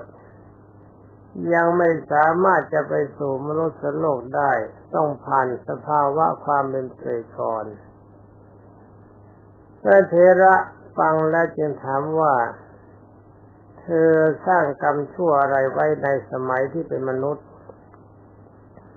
ความชั่วที่เธอทำด้วยกายวาจาใจเป็นอย่างไรเราอยากจะทราบผลของกรรมนั้นนางเปรตก็ตอบว่าข้าแต่ท่านผู้เจริญขึ้นชื่อว่าในสมัยที่เป็นมนุษย์นั้นจะมีคนที่เป็นพ่อก็ดีแม่ก็ดีและญาติก็ดีที่มีจิตเลื่อมใสในพระพุทธศาสนาจะพากันชักชวนดิฉันว่าจงให้ทานแก่สมณพราหมณ์ทั้งหลายแต่คนประเภทนี้ไม่เคยมีใครชวนเพราะในกลุ่มของคนพวกฉันนั้นเป็นคนมิจฉาทิฏฐิไม่นิยมในการบำเพ็ญกุศลนิทานบารมีเป็นต้นดังนั้นเมื่อฉันตายจากความเป็นคนจึงมาเกิดเป็นเปรตแก้ผ้ามีความหิวมีความกระหายเบียดเบียนตลอดเวลาที่ถูกทรมานเช่นนี้หลังจากเกิดมาจากนรกแล้วก็มาเป็นเปรตถูกทรมานเช่นนี้อยู่5 ปีเสร็จแล้วที่กล่าวมานี่ก็เป็นผลของกรรมที่ดิฉันทำไว้ในชาติก่อนที่ไม่ได้มีจิตเลื่อมใสในบรรดาท่านผู้มีศีลมีสมาธิมีปัญญามีอนุภาพมากเช่นท่านขอท่านผู้ทรงความเป็นใหญ่จงได้โปรดอนุเคราะห์ดิฉันด้วยเถิดขอท่านจงให้ทานอย่างใดอย่างหนึ่งแล้วจงอุทิศกุศลมาให้ฉันบ้างขอท่านจงเปลื้องดิฉันจากความทุกข์นี้ด้วยเถิดนี่ฟังแล้วก็จำให้ดีเปรตเขาไม่ได้บอกว่าให้แก่เขาให้พระสารีบุตรให้ทานแล้วก็แบ่งอุทิศส่วนกุศลให้แก่เขาสำหรับท่านพระสารีบุตรโดยเฉพาะอย่างยิ่งพระอรหันต์ทั้งหมดก็มีใจเมตตาปราณีเป็นปกติอยู่แล้วเพราะรับคำสอนขององค์สมเด็จพระบัณฑิตแก้วมาเป็นอย่างดีจึงได้รับคำว่าจะสงเคราะห์แล้วต่อมาเวลาเช้าหลังจากบิณฑบาตเสร็จมาถึงที่ฉันภัตตาหารเวลานั้นข้าวปลาก็หายากพระมีความเป็นอยู่แบบลำบากไม่มีความสุขสบายเหมือนพระสมัยปัจจุบันเช่นวัดเราข้าวได้มาบางวันก็พอฉันบางวันก็ไม่พอฉันท่านก็พยายามจึงได้ถวายข้าวประมาณ1 คำกับผ้าประมาณมีผืนหนึ่งประมาณเท่าฝ่ามือกับน้ำอีกขันหนึ่งแก่บรรดาภิกษุรูปหนึ่งแล้วก็อุทิศส่วนกุศลให้กับนางเปรตนั้นพอท่านพระสารีบุตรเถระอุทิศส่วนกุศลให้ข้าวน้ำและเครื่องนุ่งห่มก็บังเกิดขึ้นทันทีแต่บรรดานางเปรตนั้นร่างกายของนางเปรตนั้นก็เลิกจากความเป็นเปรตเป็นร่างกายที่บริสุทธิ์เป็นเทพธิดามีผ้านุ่งผ้าห่มอันเป็นทิพย์มีความสะอาดมีค่ายิ่งกว่าผ้าในแคว้นกาสีคำว่าผ้าในแคว้นกาสีสมัยนั้นก็ถือว่าผ้าที่นั่นมีราคาสูงสุดเป็นผ้าดีที่สุดเป็นกล่าวว่านางมีอภรณ์วิจิตรงดงามมากแล้วก็เข้าไปหาท่านพระสารีบุตร นี่เป็นอันฟังให้ดีนะว่าท่านพูดบำเพ็ญกุศลให้นั่นท่านเป็นพระอริยเจ้าพระอริยเจ้าทำผลนิดเดียวทำกุศลนิดเดียวย่อมมีอานิสงส์ใหญ่เพราะท่านเป็นผู้บริสุทธิ์ไม่เหมือนกับมนุษย์ธรรมดาที่ยังมีบาปติดตัวมากทำบุญแล้วบาปมันหนักบุญก็เลยมีกำลังน้อยไปหน่อยนางเข้าไปหาพระสารีบุตรแสดงกายความสวยงามปรากฏชัดมีร่างกายเต็มไปด้วยแสงสว่างเพราะเป็นนางเทพธิดาพระสารีบุตรเห็นเข้าก็แปลกใจยังได้ถามว่าดูก่อนนางเทพธิดาเธอมีวรรณะงามอย่างยิ่งส่องแสงสว่างไปทั่วทุกทิศสถิตอยู่ดุจดวงดาวประกายพฤกษ์เธอมีวรรณะเช่นนี้เพราะอาศัยผลกรรมความดีอะไรเป็นผลแล้วก็วิมานของเจ้านี้มีสำเร็จแล้วไปด้วยแก้วหลายรายการมีพวกสมบัติอันอย่างยิ่งมีมากมายเป็นที่รักน่าชื่นน่าชอบใจเพราะอาศัยกรรมอะไรของเธอดูก่อนนางเทพธิดาเธอผู้มีอานุภาพมากเราขอถามเธอเกิดในมนุษย์ได้ทำบุญอะไรไว้รู้จึงได้มีอานุภาพอันรุ่งเรืองและมีรัศมีสว่างไสวไปทั่วทุกทิศเพราะผลกรรมที่เป็นกุศลอะไรนี่เป็นอันว่าคืนก่อนพระสารีบุตรเห็นเธอในสภาพเปรตตอนเช้าท่านได้ให้ข้าว1 คำแล้วก็น้ำ1 ขันผ้า1 ชิ้นประมาณ1 คืบผู้ที่ส่วนกุศลให้เธอมีอานิสงส์ที่อย่างนี้นี่ต่อไปว่านางเทพธิดาเนี่ยก็ตอบว่าท่านพระคุณเจ้าผู้เจริญเมื่อก่อนนี้ดิฉันเป็นเปรตแต่คุณเจ้าผู้เป็นมุนีคือมีความรู้มีความกรุณาในโลกเห็นดิฉันสู้ผอมถูกความหิวแผดเผาเลยกายมีหนังแตกเป็นริ้วเป็นรอยโดยทุกขเวทนาได้ให้ข้าวคำ 1ผ้าประมาณเท่าฝ่ามือผืน 1น้ำขัน 1แก่ภิกษุแล้วอุทิศส่วนกุศลให้แก่ดิฉันผลที่ท่านได้กรุณาให้ข้าวคำ 1นั่นที่พระคุณเจ้าให้แล้วดิฉันเป็นผู้ประกอบด้วยกามที่น่าปรารถนาคำว่ากามนี่แปลว่าความใคร่นะจะเป็นนึกถึงเรื่องอื่นเข้าเป็นผู้ประกอบด้วยกามที่นึกว่าความใคร่ที่น่าปรารถนาคือมีพวกมีอาหารบริโภคอาหารมีข้าวมีรสหลายอย่างหรือว่ามีรสเป็นพันๆอย่างหรือว่าเหมือนกับกินข้าวมาแล้วเป็นพันๆปีแต่ความจริงนางเทพธิดาเนี่ยเขาไม่ได้กินมันมามีความอิ่มเหมือนกับคนที่มีการกินข้าวสะสมเข้าแล้วเป็นพันๆปีแล้วข้าวอยู่ในร่างกายอิ่มขนาดนั้นขอพระคุณท่านจงดูผลแห่งการที่ให้ผ้าประมาณฝ่ามือที่ดิฉันได้รับนี้เถิดในตอนต้นเขาบอกว่าที่เขามีร่างกายสวยงามมีร่างกายอิ่มเอิบเหมือนกินอาหารเป็นพันๆปีเพราะข้าวคำเดียวที่พระสารีบุตรให้นี่ต่อไปก็บอกถึงอานิสงส์ที่พระสารีบุตรได้ถวายผ้าประมาณ1 คืบกับพระก็เพราะว่าเขาบอกว่าผ้าที่ท่านถวายประมาณ1 คืบที่ได้อุทิศส่วนกุศลฉันรับแล้วเมื่อได้สงอย่างนี้เสื้อผ้าในแว่นแคว้นของพระเจ้านันทราชมีประมาณเท่าใดผ้านุ่งผ้าห่มของดิฉันมีมากกว่านั้นอีกจะมีผ้าไหมผ้าขนสัตว์ผ้าป่านผ้าฝ้ายผ้าแม้ทั้งหลายเหล่านั้นทั้งกว้างทั้งยาวมีราคามีค่ามากห้อยอยู่ในอากาศดิฉันเลือกเอาแต่ผืนที่พอใจมันนุ่งห่มขอพระคุณท่านจงดูผลแห่งการให้ข้าว และต่อไปก็บอกว่าขอพระคุณท่านจงดูผลในการให้น้ำขันหนึ่งที่ดิฉันได้รับอยู่ขณะนี้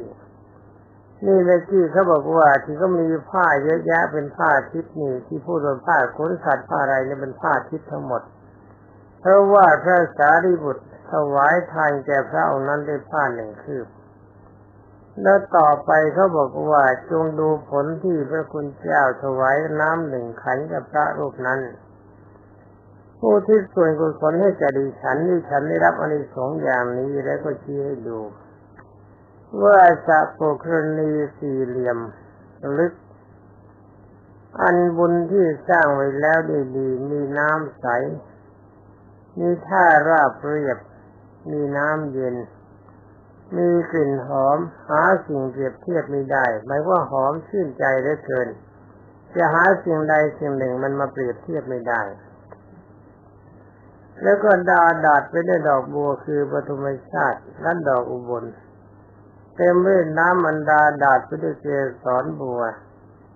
ดิฉันปราศจากภัยรื่นรมชื่นใจบันเทิงใจข้าแต่พระคุณเจ้าผู้เจริญดิฉันมานี่ก็เพื่อจะไหว้พระคุณเจ้าผู้เป็นปราชญ์ด้วยความ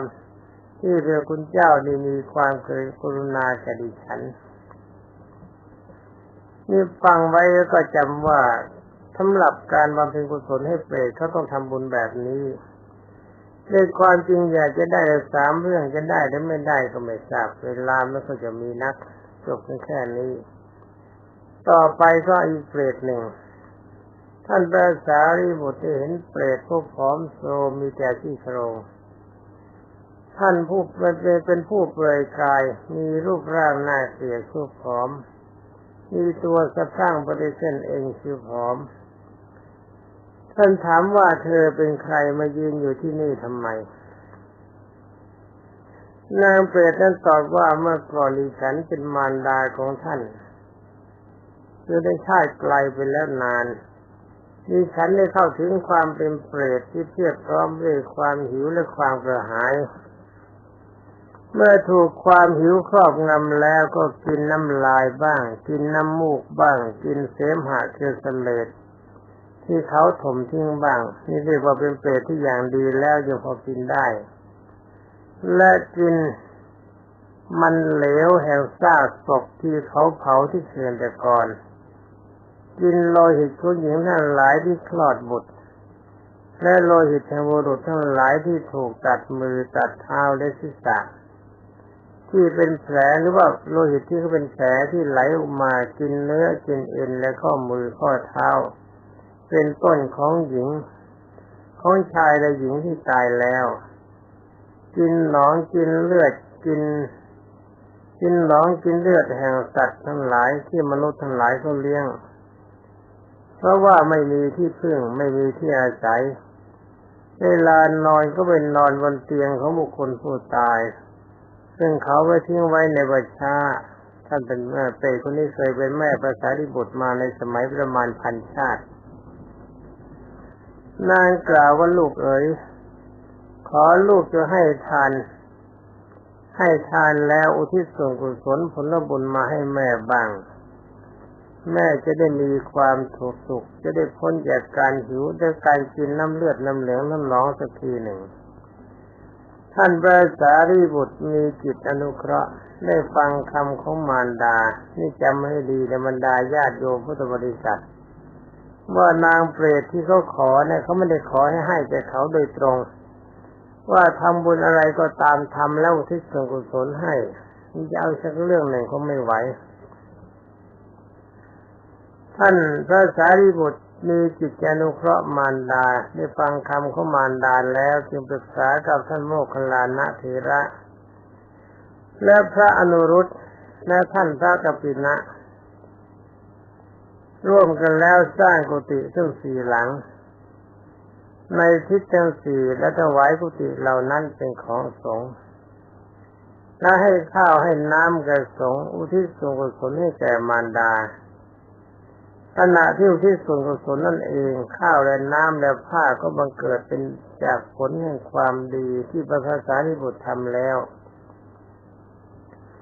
ภายหลังนางมีร่างกายบริสุทธิ์สะอาดเป็นร่างกายเป็นทิพย์เป็นนางเทพธิดานุ่งห่มผ้ามีค่ายิ่งกว่าผ้าแค่แป้งกาสีประดับไปด้วยอาภรณ์อันวิจิตรเข้าไปหาท่านพระมหาโมคคัลลานะท่านพระโมคคัลลานะจึงถามว่าดูก่อนนางเทพธิดาท่านมีวรรณะงอกงามยิ่งนักวรรณะแปลว่าผิวพรรณส่องสว่างไสวไปทั่วทุกทิศสถิตอยู่ดุจดาวประกายพิษ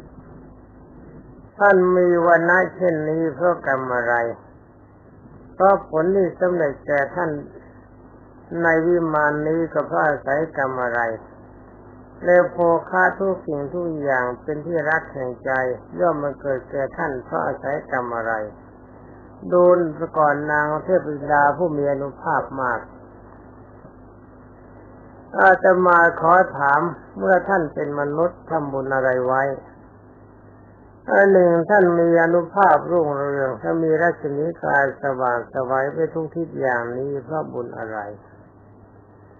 นางเทพธิดาตอบว่าเมื่อก่อนดิฉันเป็นมารดาของท่านพระสารีบุตรในชาติก่อนโน้นถอยหลังไปประมาณพันชาติไม่ได้ทำความดีไปเกิดเป็นเปรตเทียบพร้อมด้วยความหิวและความกระหายเมื่อถูกความหิวครอบงำแล้วจึงกินน้ำลายน้ำมูกเสมหะที่เขาถมทิ้งแล้วได้กินมันเหลวแห้งซากศพที่เขาเผาอยู่บนเชิงตะกอนกินโลหิตของหญิงที่คลอดบุตรและโลหิตแห่งบุรุษทั้งหลายที่ถูกตัดมือตัดเท้าและศีรษะหรือที่เป็นแผล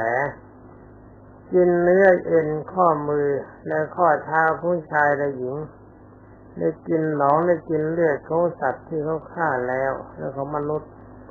ดิฉันไม่มีที่พึ่งไม่มีที่อยู่อาศัยนอนบนเตียงคนตายที่เขาทิ้งไว้ในป่าช้าดิฉันเป็นผู้มีภัยแต่ไหนบันเทิงไหนบันเทิงอยู่ก็เพราะว่าฌานของท่านพระสารีบุตรข้าแต่ท่านผู้เจริญที่ฉันมาครั้งนี้ก็เพื่อจะมาไหว้พระสารีบุตรผู้เป็นปราชญ์ผู้มีความอนุเคราะห์เรื่องนี้เห็นจะไม่ต้องอธิบายฟังแล้วก็จำไว้ก็แล้วกันว่าพระอริยเจ้าจะทำบุญนิดเดียวมีอานิสงส์ใหญ่อย่ารีบรัดขอตัดเอาเรื่องของเปรตอีกสักเปรตหนึ่งจะทันหรือไม่ทันไม่ทราบเอามาเล่าสู่กันฟังคือว่าคำนี้เป็นเรื่องของคนอย่างพวกเราที่ได้ทิพย์จักขุญาณแล้วก็ได้ฌานได้มันอันนี้เรียกว่าได้อุปจารสมาธิก็แล้วกันที่วันนันทาเพราะเรียกว่านันทาเปตวัตถุเรื่องทั้งหมดนี้มาในพระสุตตันตปิฎกสุตตันตปิฎกขุทกนิกายเปตวัตถุเป็นกล่าวว่านันทเสนาอุบาสกนั่งกรรมฐานทำสมาธิจิตก็ถึงอุปจารสมาธิอย่างพวกเราทำกันได้เห็นนางเปรตมีผิวดำมีร่างกายน่าเกลียดตัวขรุขระน่ากลัวมีตาเหลืองเขี้ยวงอกออกเหมือนหมูถามว่าเราไม่เข้าใจว่าท่านเป็นใครนางตอบว่าข้าแต่ท่านนันทเสนเมื่อก่อนฉันชื่อนันทาเป็นภรรยาของท่านได้ทำกรรมมันลามกไว้จึงจากโลกนี้ไปสู่โลกเปรตท่านนันทเสนถามว่าเธอทำกรรมชั่วอะไรไว้ด้วยกายวาจาใจจึงมีผลอย่างนี้นางตอบว่าเมื่อก่อนนี้ฉันเป็นหญิงดุร้ายหยาบคายไม่เคารพในท่านพูดคำชั่วหยาบแก่ท่านเมื่อจากท่านไปจึงไม่เกิดเป็นเปรตอย่างนี้ท่านนันทเสนยังถามว่าเอาละเราจะให้ผ้านุ่งกันนางไม่แก้ผ้ายืนมันไม่เป็นเรื่องล็อกเสื้อก็ไม่ใส่ผ้าก็ไม่นุ่งไม่ไหวเดี๋ยวฉันจะให้ผ้านุ่งแก่เธอขอเธอจงนุ่งผ้านี้แล้วก็จงเราจะนำเธอไปสู่เรือนไปเรือนแล้วจะได้ผ้าจะให้ข้าวให้น้ำจะได้มีความสุขจะได้ชมบุตรและลูกสะใภ้ของเธอ หมายความเป็นเมียชาตินั่นเองนางเปรตก็ตอบว่าผ้านั้นท่านจะให้ในมือของฉันด้วยมือของท่านก็ย่อมไม่สำเร็จประโยชน์แก่ฉันถ้าหากว่าท่านจะเลี้ยงจะสงเคราะห์ฉันจริงๆแล้วก็ทำแบบนี้นะขอท่านจงเลี้ยงดูภิกษุทั้งหลายผู้สมบูรณ์บริศีลผู้ปราศจากราคะคือไม่มีความกำหนัดยินดีในเพศเป็นผู้สูตรคือทรงความรู้ตามที่พระพุทธเจ้าทรงสอนเลี้ยงพระทั้งหลายเหล่านั้นให้อิ่มหนำสำราญแล้วให้ข้าวให้น้ำแล้วทุกส่วนกุศลไปให้ฉันเมื่อท่านทำอย่างนี้ฉันจะมีความสุขนี่ญาติโยมจำให้ดีนะอย่าไปเผากระดาษส่งไปให้เผาตึกกระดาษเผารถกระดาษเผาแบงกระดาษผีไม่เอาละไอ้กระดาษประเภทเผานะเขาต้องให้กันแบบนี้หรือเวลา3 นาทีเล่าลัดก็เป็นอันได้ความว่าขอตัดความไปเลยท่านนันดาเสนก็ปฏิบัติตามนั้นเมื่อปฏิบัติแล้วคือถวายแก่พระอรหันต์ในสมัยนั้นพระอรหันต์มีอยู่เพราะเป็นสมัยที่องค์สมเด็จพระบรมครูยังทรงพระชนชีพในที่สุดทำเสร็จแล้วท่านนันดาเสนก็อุทิศส่วนกุศลนั้นให้แก่นางเปรตผู้เป็นพัญญาเมื่อนางเปรตผู้เป็นพัญญาได้รับโมทนาแล้วก็มีร่างกายประกอบด้วยทิพย์มีความสวยสดงดงามมีเครื่องประดับอันเป็นทิพย์มีแสงสว่างจากกายมีวิมานเป็นที่อยู่มีสาปุกรณีเป็นที่เล่นมีความสุขสบายมากจึงปรากฏกายให้นันทเสนทราบในคืนหลังท่านนันทเสนผู้เป็นสามีเห็นก็ตกใจไม่รู้ว่าเป็นใครจึงถามว่าแม่เทพธิดาเธอเป็นใครนางก็ตอบว่าท่านนันทเสนฉันเป็นพัญญาของท่านที่เป็นนางเปรตเมื่อคืนนี้ยังไงจำไม่ได้หรือนี่แล้วก็ท่านได้บำเพ็ญกุศลให้ฉันที่ฉันมาขอท่านบอกว่าจะเอาข้าวให้กินยาผ้าให้นุ่งฉันบอกว่านั่นมันไม่สำเร็จประโยชน์แก่ฉันถ้าจะให้สำเร็จประโยชน์ให้ท่านถวายข้าวปลาอาหารแก่บรรดาพระภิกษุสงฆ์ผู้ทรงศีลบริสุทธิ์ผู้มีจิตปราศจากราคะนี่หมายว่าตั้งแต่พระอนาคามีขึ้นไปแต่ว่าท่านนำไปถวายแก่บรรดาพระอรหันต์ทั้งหลายอานิสงส์ยิ่งมากอย่างนี้อรบรรดาท่านพุทธบริษัททั้งหลายเป็นว่านางเปรตก็มีความสุขเวลามันก็หมดคนดีพูดไปก็ไม่มีประโยชน์แล้วก็เลยเวลาขอบรรดาท่านพุทธบริษัททั้งหลายโดยทุนหน้ารับฟังแล้วก็ทั้งจดทั้งจำนำมาไปคิดแล้วก็นำไปปฏิบัติทำจิตของตนให้เข้าสมาธิอย่างเร็วที่สุดก็เหมือนนันทเสนก็แล้วกันสามารถจะสัมผัสกับผีกับเทวดาได้เท่านี้ก็พอสำหรับวันนี้ก็หมดเวลาแล้วต่อจากนี้ไปขอยุติขอความสุขสวัสดิ์พิพัฒนมงคลสมบูรณ์ผลจงมีแด่บรรดาท่านพุทธศาสนิกชนผู้รับฟังทุกท่านสวัสดีภาษานิบุตรทำแล้วภายหลังนางมีร่างกายบริสุทธิ์สะอาดเป็นร่างกายเป็นทิพย์เป็นนางเทพธิดานุ่งห่มผ้ามีค่ายิ่งกว่าผ้าแค่แป้งกาสีประดับไปด้วยอาภรณ์อันวิจิตรเข้าไปหาท่านพระมหาโมคคัลลานะท่านพระโมคคัลลานะยังถามว่าดูก่อนนางเทพธิดาท่านมีวรรณะงอกงามยิ่งนักวรรณะแปลว่าผิวพรรณส่องสว่างไสวไปทั่วทุกทิศสถิตอยู่ดุจเป็นดาวประกายพิษท่านมีวรรณะเช่นนี้เพราะกรรมอะไรเพราะผลนี้สำหรับวันนี้ก็อย่าของดจากเรื่องของอบายภูมิเพราะถือว่าเรื่องของอบายภูมิตามที่เล่ามาแก่บรรดาท่านพุทธบริษัทเห็นว่าเป็นการสมควรที่ยังงดไม่ได้แล้วด้วยว่าเรื่องทั้งหลายเหล่านี้ถ้าจะนำมาเล่าสู่กันฟังคิดว่าเวลา3 ปีมันก็ไม่จบ ที่นำมาเล่าสู่กันฟังไปบ้างพอสมควรก็ถือว่าเป็นเพียงบุคคลตัวอย่างเท่านั้น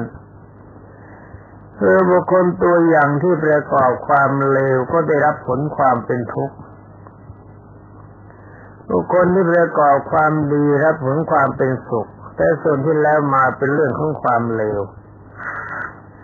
ความจริงการประพฤติปฏิบัติในด้านความเลวนี่ย่อมมีผลในชาติปัจจุบัน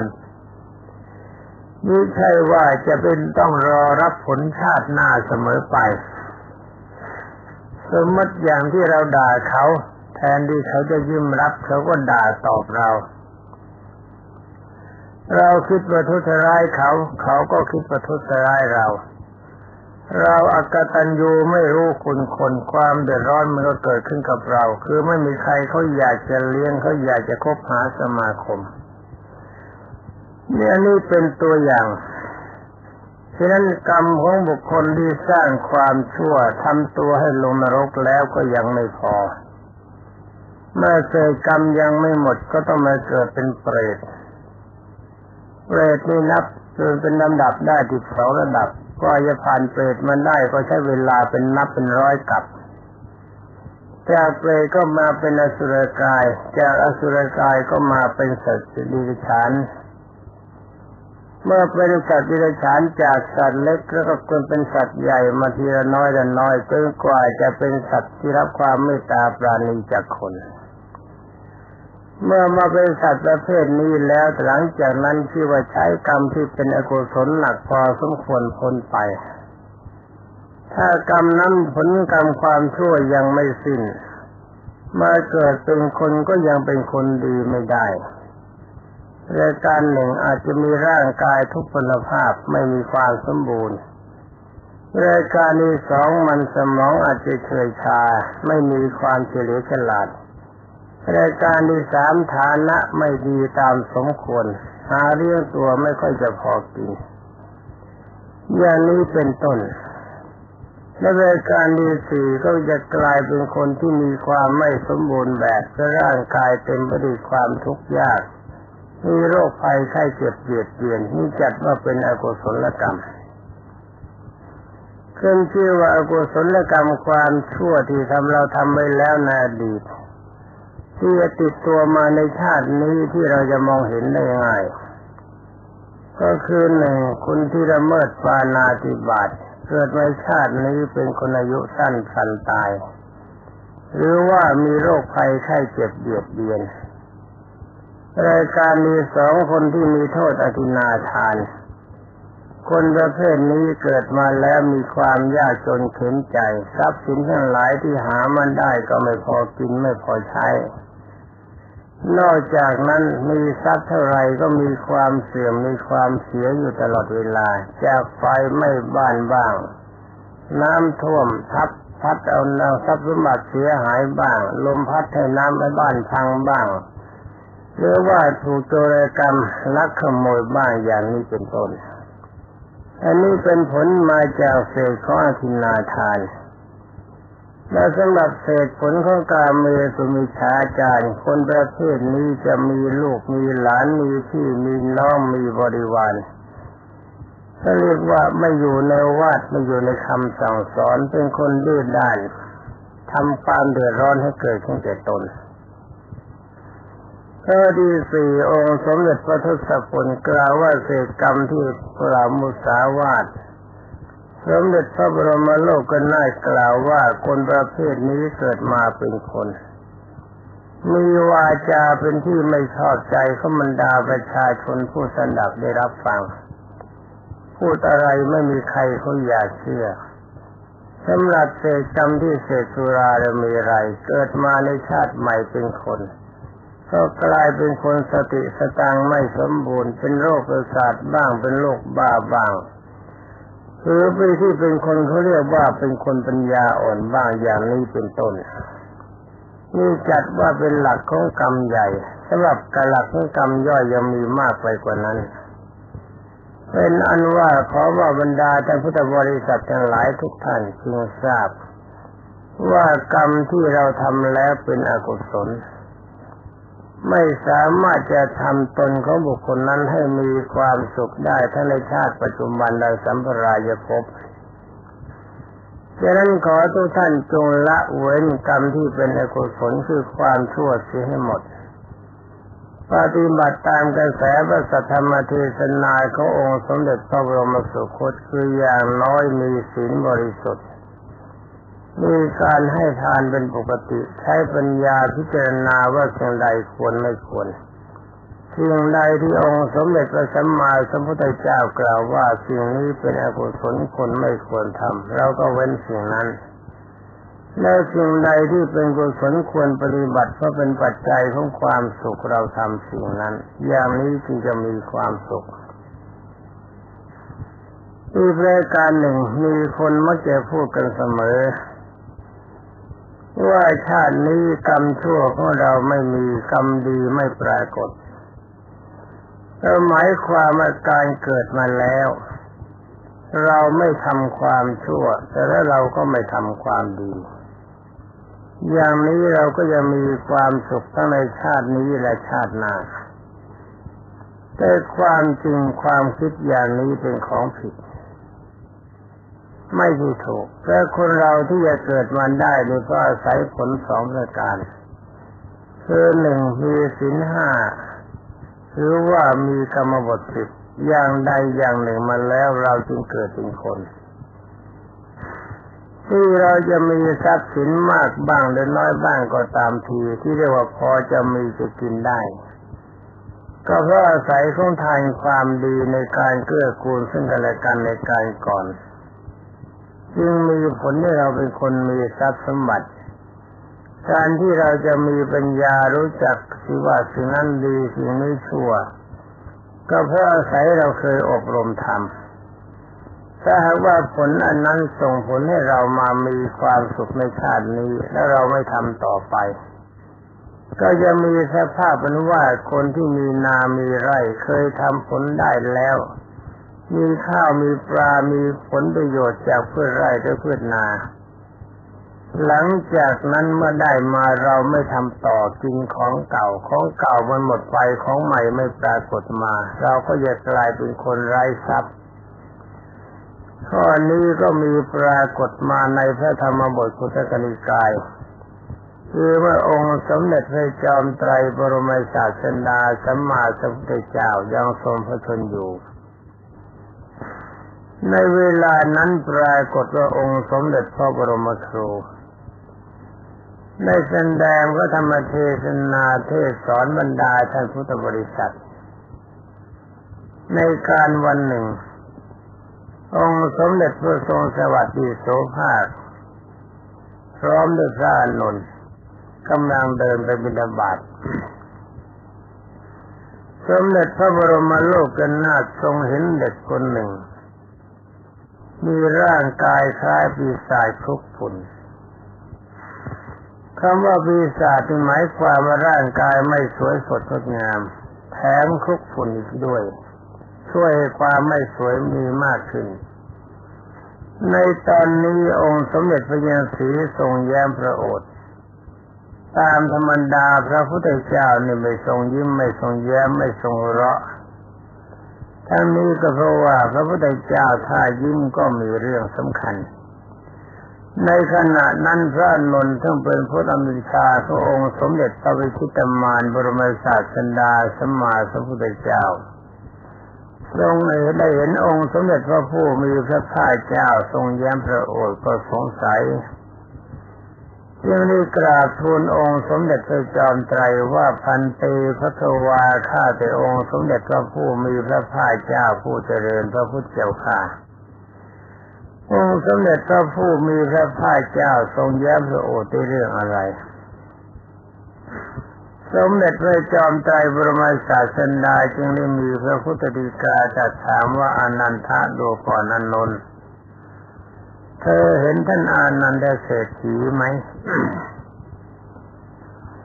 เป็นวันนั้นว่าพระอานนท์มองไปก็ไม่เห็นความจริงพระอานนท์รู้จักท่านอานันดเศรษฐีดีแต่ได้ว่าเวลานี้ท่านอานันดเศรษฐีตายไปเสียแล้ว นั้นพระองค์สมเด็จพระบัณฑิตแก้วตรัสถามพระอานนท์ก็มองซ้ายมองขวาไม่เห็นอานันทเศรษฐีสมเด็จพระมหามุนีจึงได้มีพระพุทธฎีกาตรัสว่าอานันทะดูก่อนอานนท์เคยเห็นเด็กคนที่มีรูปร่างคล้ายๆปีศาจคลุกฝุ่นไหมพระอานนท์ก็กราบทูลตอบองค์สมเด็จพระจอมไตรว่าเห็นพระพุทธเจ้าค่ะสมเด็จพระบรมศาสดาจึงได้มีพระพุทธฎีกาตรัสว่าอานันทะดูก่อนอานนท์เด็กคนนั้นแหละคืออานันทเศรษฐีพระอานนท์ก็สงสัยและสมเด็จพระจอมไตรจึงได้ทรงตรัสว่าดูก่อนอานนท์อานันทเศรษฐีคนนี้ก็อาศัยเคยบำเพ็ญบารมีคือการให้ทานการรักษาศีลมาในการก่อนเธอเป็นผู้มีศีลเธอจึงเกิดมาเป็นคนและเพราะอาศัยการให้ทานกองการกุศลของเธอในการก่อนคือชาติก่อนบันดาลให้เธอมาเกิดเป็นลูกมหาเศรษฐีแต่ได้ว่าในชาตินี้เธอมีความรู้สึกว่าทรัพย์สมบัติทั้งหลายที่มีอยู่เป็นทั้งปู่ย่าตาปู่คือญาติผู้ใหญ่มีบิดามารดาทั้งญาติผู้ใหญ่ขึ้นไปเป็นต้นเป็นคนสั่งสมไว้เธอก็มาคิดในใจว่าไอ้ทรัพย์สินของเรานี่ใช้แค่เราจะแบ่งให้คนอื่นมันก็ไม่ใช่เหตุเพราะว่าเขาทั้งหลายเหล่านั้นไม่ได้ช่วยกันสั่งสมขึ้นไว้เธอจึงมาตั้งใจว่าความชั่วของเราไม่มีความดีก็คงปรากฏนั่นคือเธอไม่ละเมิดในศีลทั้ง5ประการเพราะว่าเธอเป็นมหาเศรษฐีไม่มีความจำเป็นที่จะต้องละเมิดศีลสำหรับศีลเธอไม่ได้สมาทานแต่ว่าเธอไม่ได้ละเมิดแต่ว่าเธอก็ถือว่าทรัพย์สินของตนมีอยู่ไม่ใช่คนอื่นที่จะมาข้องเกี่ยวแล้วตัวคนเดียวคือเราเท่านั้นเป็นผู้มีสิทธิในการใช้สอยในทรัพย์ฉะนั้นเธอจึงไม่เคยให้ทานแม้แต่สัตว์เดรัจฉานคือเศษอาหารที่กินเหลือแล้วก็ไม่ยอมให้ทานแก่สัตว์จะว่าแต่คนองค์สมเด็จพระทศพลตรัสต่อไปว่าหลังจากนั้นเมื่อท่านอนันทเศรษฐีตายแล้วอาศัยที่เธอไม่ละเมิดในศีล5แต่ก็ไม่ได้ปฏิบัติในศีลเพียงแต่เขาไม่ละเมิดแล้วก็ไม่มีการให้ทานการกุศลซึ่งชื่อความเมตตาของกุเศรษฐีคนนี้ที่จะสงเคราะห์แก่บุคคลใดย่อมไม่มีแก่เธอก็อาศัยความชั่วไม่มีความดีไม่ปรากฏหมายความชั่วในการละเมิดศีลของเธอไม่มีแต่ความดีในการสมาทานศีลปฏิบัติในศีลไม่มีความดีในการในกรุณาความสงสารคือสงเคราะห์บุคคลอื่นก็ไม่มีฉะนั้นเมื่อเธอตายจากคนแล้วเธอไม่มีศีลเธอไม่เคยให้ทานเธอจะไปเกิดเป็นเทวดาก็ไม่ได้เพราะคนที่จะเกิดเป็นเทวดาต้องมีศีลมีทานคือถ้าจะไปเกิดในท้องของคนที่มีทรัพย์สินก็ไปเกิดไม่ได้เพราะคนที่มีทรัพย์สินจะมากหรือน้อยก็ตามเขาต้องเคยมีศีลเคยมีทานมาก่อนเด็กที่จะไปเกิดได้เพราะการเกิดของเด็กจะต้องมีภาวะเสมอกันคล้ายคลึงกันกับบิดามารดาคือมีศรัทธาเสมอกันมีจาคะการบริจาคทานเสมอกันมีศีลเสมอกันมีปัญญาเสมอกันจึงจะไปเกิดร่วมในท้องในเด็กคนนั้นได้นี่อาศัยอนันทเศรษฐีความชั่วไม่มีความดีไม่ปรากฏจึงจำเป็นต้องไปเกิดในครรภ์ของคนขอทานในเมื่อเธอเข้าไปปฏิสนธิในครรภ์ของคนขอทานวันรุ่งขึ้นจากนั้นคณะบุคคลผู้ขอทานมีมากเขาตั้งกันเป็นสมาคมคำว่าสมาคมนี่แปลว่าไปร่วมกันได้อยู่ร่วมกันทำงานร่วมกัน วันนั้นสมาคมขอทานไปขอที่ไหนไม่มีใครเขาให้เมื่อตอนเย็นหัวหน้าสมาคมหรือท่านประธานขอทานก็มาคิดในใจว่าคนกาและกณีคงจะเกิดขึ้นแล้วในคณะของเราจึงได้แบ่งบุคคลออกไป2 ส่วนใดที่มารดาของท่านอานันทเศรษฐีที่อยู่ในท้องไปด้วยส่วนนั้นไม่มีโอกาสจะได้รับทานในที่สุดหัวหน้าขอทานก็จัดออกเป็นรายบุคคลแยกกันไปหากินคนอื่นได้กินหมดแม่ของท่านอานันทเศรษฐีที่ท่านยังอยู่ในท้องไม่มีทางได้กินท่านประธานขอทานหรือว่านายกขอทานนายกเขาเราผู้นำจึงทราบว่าคนกาและกณีไม่เกิดในท้องของหญิงคนนี้ว่าตามปกติเธอขอทานได้เสมอจึงได้สั่งเธอบอกไม่ต้องไปหากินคนอื่นหามาแล้วมาแบ่งให้กินเพราะเขาถือว่าไม่ใช่โทษของเธอมันเป็นโทษของเด็กในท้อง ฉะนั้นเมื่อเด็กนี้คลอดมาแล้วถ้าวันไหนมารดาไปขอทานเอาลูกไปด้วยวันนั้นไม่ได้กินนี่มันเป็นอานิสงส์ของบุคคลที่ไม่เคยให้ทานต่อมาเมื่อโตขึ้นพอเดินได้แข็งแรงมารดาก็บอกว่าเจ้าจงไปตามทางของท่านเจ้าจงไปตามทางของเจ้าเอากระเบื้องแตกใส่มือให้บอกว่าเจ้าไปหากินเองแม่เลี้ยงเจ้าไม่ได้ เด็กน้อยคนนั้นก็กระเซาะกระเซิงไปไม่รู้จะไปทางไหนอาศัยที่ตายจากคนเกิดเป็นคนก็เหมือนกับคนที่หลับแล้วตื่นขึ้นมาใหม่ก็ยังจำได้ทุกอย่างว่าเราเคยเป็นมหาเศรษฐีบ้านของเราอยู่ตำบลนั้นตำบลนี้ก็เดินตรงไปที่บ้านกำลังจะเข้าประตูบ้านนายประตูก็ไม่ยอมให้เข้าพอดีพบองค์สมเด็จพระผู้มีพระภาคเจ้ากับพระอานนท์มาบิณฑบาตพอดีเมื่อองค์สมเด็จพระจินสีตรัสเล่าเรื่องนี้แต่พระอานนท์ทราบจึงมีพระบัญชาให้พระอานนท์บอกอนันทะดูก่อนอานนท์เธอจงเรียกท่านมหาเศรษฐีบุตรลงมาพระอานนท์ก็บอกกับนายประตูว่าเวลานี้องค์สมเด็จพระสัมมาสัมพุทธเจ้าอยากจะพบท่านมหาเศรษฐีความจริงบุตรชายของอนันทเศรษฐีนั่นเอง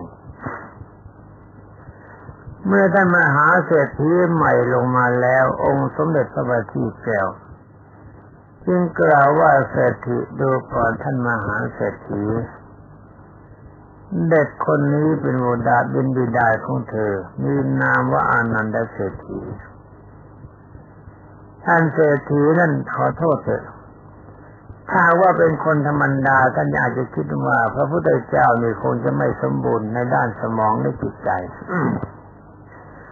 เพราะท่านรู้ว่าพ่อของท่านตายไปแล้วประมาณ 3-4 ปีทำไมเวลานี้องค์สมเด็จพระจินสีจึงจะบอกว่าเด็กคนนี้เป็นพ่อของท่านนี่ถ้าเป็นเราเป็นท่านก็อาจจะมีความรู้สึกเหมือนกันเมื่อองค์สมเด็จพระพักวันทรงทราบความรู้สึกของท่านมหาเศรษฐีใหม่จึงได้กล่าวกับเด็กคนนั้นว่าเธอชื่อว่าอะไรเด็กคนนั้นก็ตอบว่าข้าพระพุทธเจ้ามีนามว่าอนันทเศรษฐีพระเจ้าค่ะองค์สมเด็จพระสัมมาสัมพุทธเจ้าจึงได้ถามลูกชายบอกว่าลูกชายเขาจะได้ยินไหมเขาบอกว่าได้ยินแต่เขาไม่เชื่อถ้าข้าพระพุทธเจ้าจะเชื่อไม่ได้เพราะว่าพ่อข้าของข้าพระพุทธเจ้าตายไป 3-4 ปีแล้วฉะนั้นองค์สมเด็จพระบัณฑิตแก้วจึงได้มีพระพุทธสีกาแต่กระเด็กว่าท่านอานันทเศรษฐีทรัพย์ส่วนใดที่ท่านฝังไว้แต่ว่าลูกชายคนนี้ของท่านยังไม่รู้นะมีบ้างไหมเด็กคนนั้นก็กล่าวว่ามีพระพุทธเจ้าค่ะสมเด็จพระบรมศาสดาจึงได้มีพระพุทธฎีกาตรัสว่าถ้าอย่างนั้นท่านจงชี้ขุมทรัพย์ที่ท่านฝังไว้แต่ว่าลูกชายยังไม่รู้ให้แต่ลูกชายได้ทราบ อานันดเศรษฐีเล็กคือเด็กรูปร่างเหมือนพิศาจทุกคนจึงได้เรียกลูกชายให้ตามมานายนั่นก็ตามไปชี้ลงไปว่าตรงนี้พ่อฝังตุ่มทองไว้เขาก็ใช้คนใช้ให้ขุดเมื่อขุดเข้ามาได้แล้วก็ปรากฏว่ามีทองจริงๆแล้วก็นำไปจุดหนึ่งว่านี่พ่อฝังเงินไว้เงินแท่งเขาขุดลงไปก็พบตรงนี้พ่อฝังแก้วแหวนเงินทองเมื่อแก้วแหวนหมายความเพชรนิลจินดาไว้ของมีค่ามากเขาขุดลงไปก็พบฉะนั้นองค์สมเด็จพระนราศพจึงกล่าวว่าโพปุริสะดูก่อนบุรุษผู้เจริญ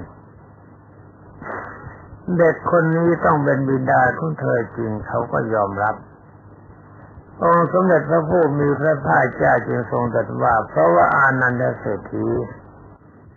สมัยที่มีชีวิตอยู่ความชั่วของเธอไม่มีคือไม่ได้ละเมิดศีลห้าแต่ก็ไม่ได้รักษาศีลห้าความดีไม่ปรากฏคือไม่มีการให้ทานสมาทานศีลเธอจึงต้องเกิดเป็นคนมีความยากจนขนาดนี้ถ้าอะไรก็ดีในฐานะที่เด็กคนนี้อดีตเป็นบิดาของท่านขอท่านจงรับเลี้ยงเอาไว้เพื่อเป็นการสนองคุณเป็นอันว่าท่านมหาเศรษฐีใหม่ก็จะต้องเชื่อองค์สมเด็จพระจอมไตรเพราะเหตุผลมันตรงก็เลยรับเลี้ยงเอาไว้นั่นดีแต่ว่าองค์สมเด็จพระจอมไตรพบเขาไม่เช่นนั้นเด็กคนนั้นก็ไม่มีโอกาสจะเข้าบ้านได้นี่ละบรรดาท่านพุทธบริษัททั้งหลายการที่คนเราเกิดมาแล้วจะคิดว่าความชั่วไม่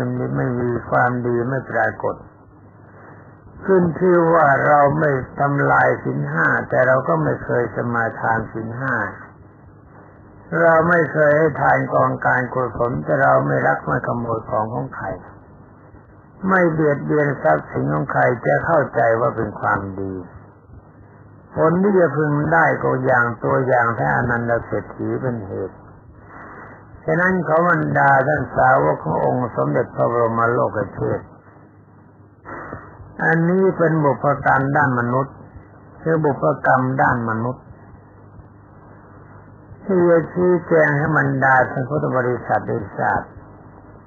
ว่าการที่เราเกิดมาได้เป็นคนเพราะผลของศีลหรือว่าผลของกรรมบท10ถ้าเรามีทรัพย์สินอยู่บ้างก็เพราะผลของทานเรามีปัญญาก็เพราะอาศัยใจอบรมในด้านคุณธรรมความดีมาแต่เกิดมาในชาตินี้ก็ขอบรรดาท่านพุทธบริษัททั้งหลายโดยทั่วหน้าจงสร้างความดีต่อไปอย่ายับยั้งความดีนั้นถ้ายับยั้งความดีนั้นเสร็จแล้วก็จะเหมือนกับว่าคนที่ทำเงินเดือนได้1 เดือนได้รับเงินเดือนมาแล้วเราไม่ทำต่อไปเดือนใหม่เราก็ไม่มีโอกาสจะมีทรัพย์สินจะกินหรือว่าคนปลูกพืชพันธุ์ธัญญาหารเมื่อได้ทรัพย์สินทั้งหลายเหล่านั้นมาแล้วก็หยุดทำจริงของเก่าหมดไปของใหม่ไม่มีมันก็ต้องอดอย่างอนันตเศรษฐีฉะนั้นขอสาวกขององค์สมเด็จพระมหามุนีที่บรรดาท่านทั้งหลายวันนี้ตั้งใจมาสมาทานอุโบสถศีลตั้งใจถวายทานแด่พระสงฆ์ในพระพุทธศาสนาตั้งใจสดับรับรสพุทธพจน์เทศนาและก็ตั้งใจสมาทานสมถกรรมฐานวิปัสสนากรรมฐานขอท่านทั้งหลายจงภูมิใจในความดีของท่านจงละเว้นกรรมที่อนันตเศรษฐีทำไว้อย่าทำอย่างนั้นอาการอนันตเศรษฐีนี่ท่านกล่าวว่าสว่างมาแล้วก็มืดไปคือมาด้วยอำนาจของความดีจะไปด้วยอำนาจของความชั่วตัวจึงมีทุกข์แต่ที่สำหรับบรรดาท่านพุทธบริษัทปฏิบัติอย่างนี้ชื่อว่าชาติก่อนเคยสร้างความดีมาแล้วก็สร้างความดีต่อความดีก็จะส่งเสริมให้ทั้งหลายได้รับท่านทั้งหลายได้รับความสุขซึ่งท่านทั้งหลายจะได้สดับในวันต่อไปว่าคนที่ทำความดีมาแล้วก็ทำความดีต่อไปมีผลเป็นประการใด สำหรับวันนี้เวลาก่อนการเจริญพระกรรมฐานก็หมดแล้วก็จะต้องขอยุติก่อนขอความสุขสวัสดิ์พิพัฒนามงคลสมบูรณ์ผลจงมีแด่บรรดาท่านพุทธศาสนิกชนผู้ประกอบความดีทุกท่านสวัสดีแข็งแรงมันได้ก็บอกว่าเจ้าจงไปตามทางของท่านเจ้าจงไปตามทางของเจ้าเอากระเบื้องแตกใส่มือให้บอกว่าเจ้าไปหากินเองแม่เลี้ยงเจ้าไม่ได้ เด็กน้อยคนนั้นก็กระเซาะกระเซิงไปไม่รู้จะไปทางไหนอาศัยที่ตายจากคนเกิดเป็นคนก็เหมือนกับคนที่หลับแล้วตื่นขึ้นมาใหม่ก็ยังจำได้ทุกอย่างว่าเราเคยเป็นมหาเศรษฐีท่านพุทธบริษัททั้งหลายสำหรับวันนี้ก็จะขอนำบุคคลตัวอย่างที่กล่าวถึงบุพกรรมหรือว่าอีกในหนึ่งเป็นเรื่องราวมาในไตรภูมิเป็นภาคของมนุษย์เมื่อวันที่แล้วได้กล่าวถึงบุคคลผู้มีความรู้สึกว่าความดีความชั่วไม่มีความดีไม่ปรากฏแต่ได้ว่าเวลาตายไปแล้วกลับเกิดเป็นคนแต่ว่ากลายเป็นคนที่มีรูปร่างเหมือนปีศาจคลุกฝุ่นแถมไม่มีลาภสการะที่เพิ่งเกิดแก่ตนไม่ได้ขอทานเขาก็ไม่ได้กิน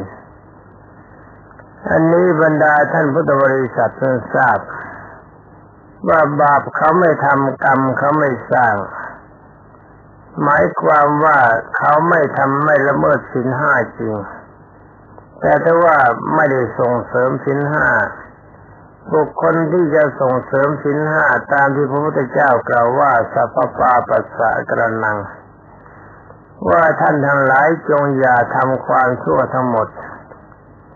กุศลสูปสัมปทาจงทำแต่ความดี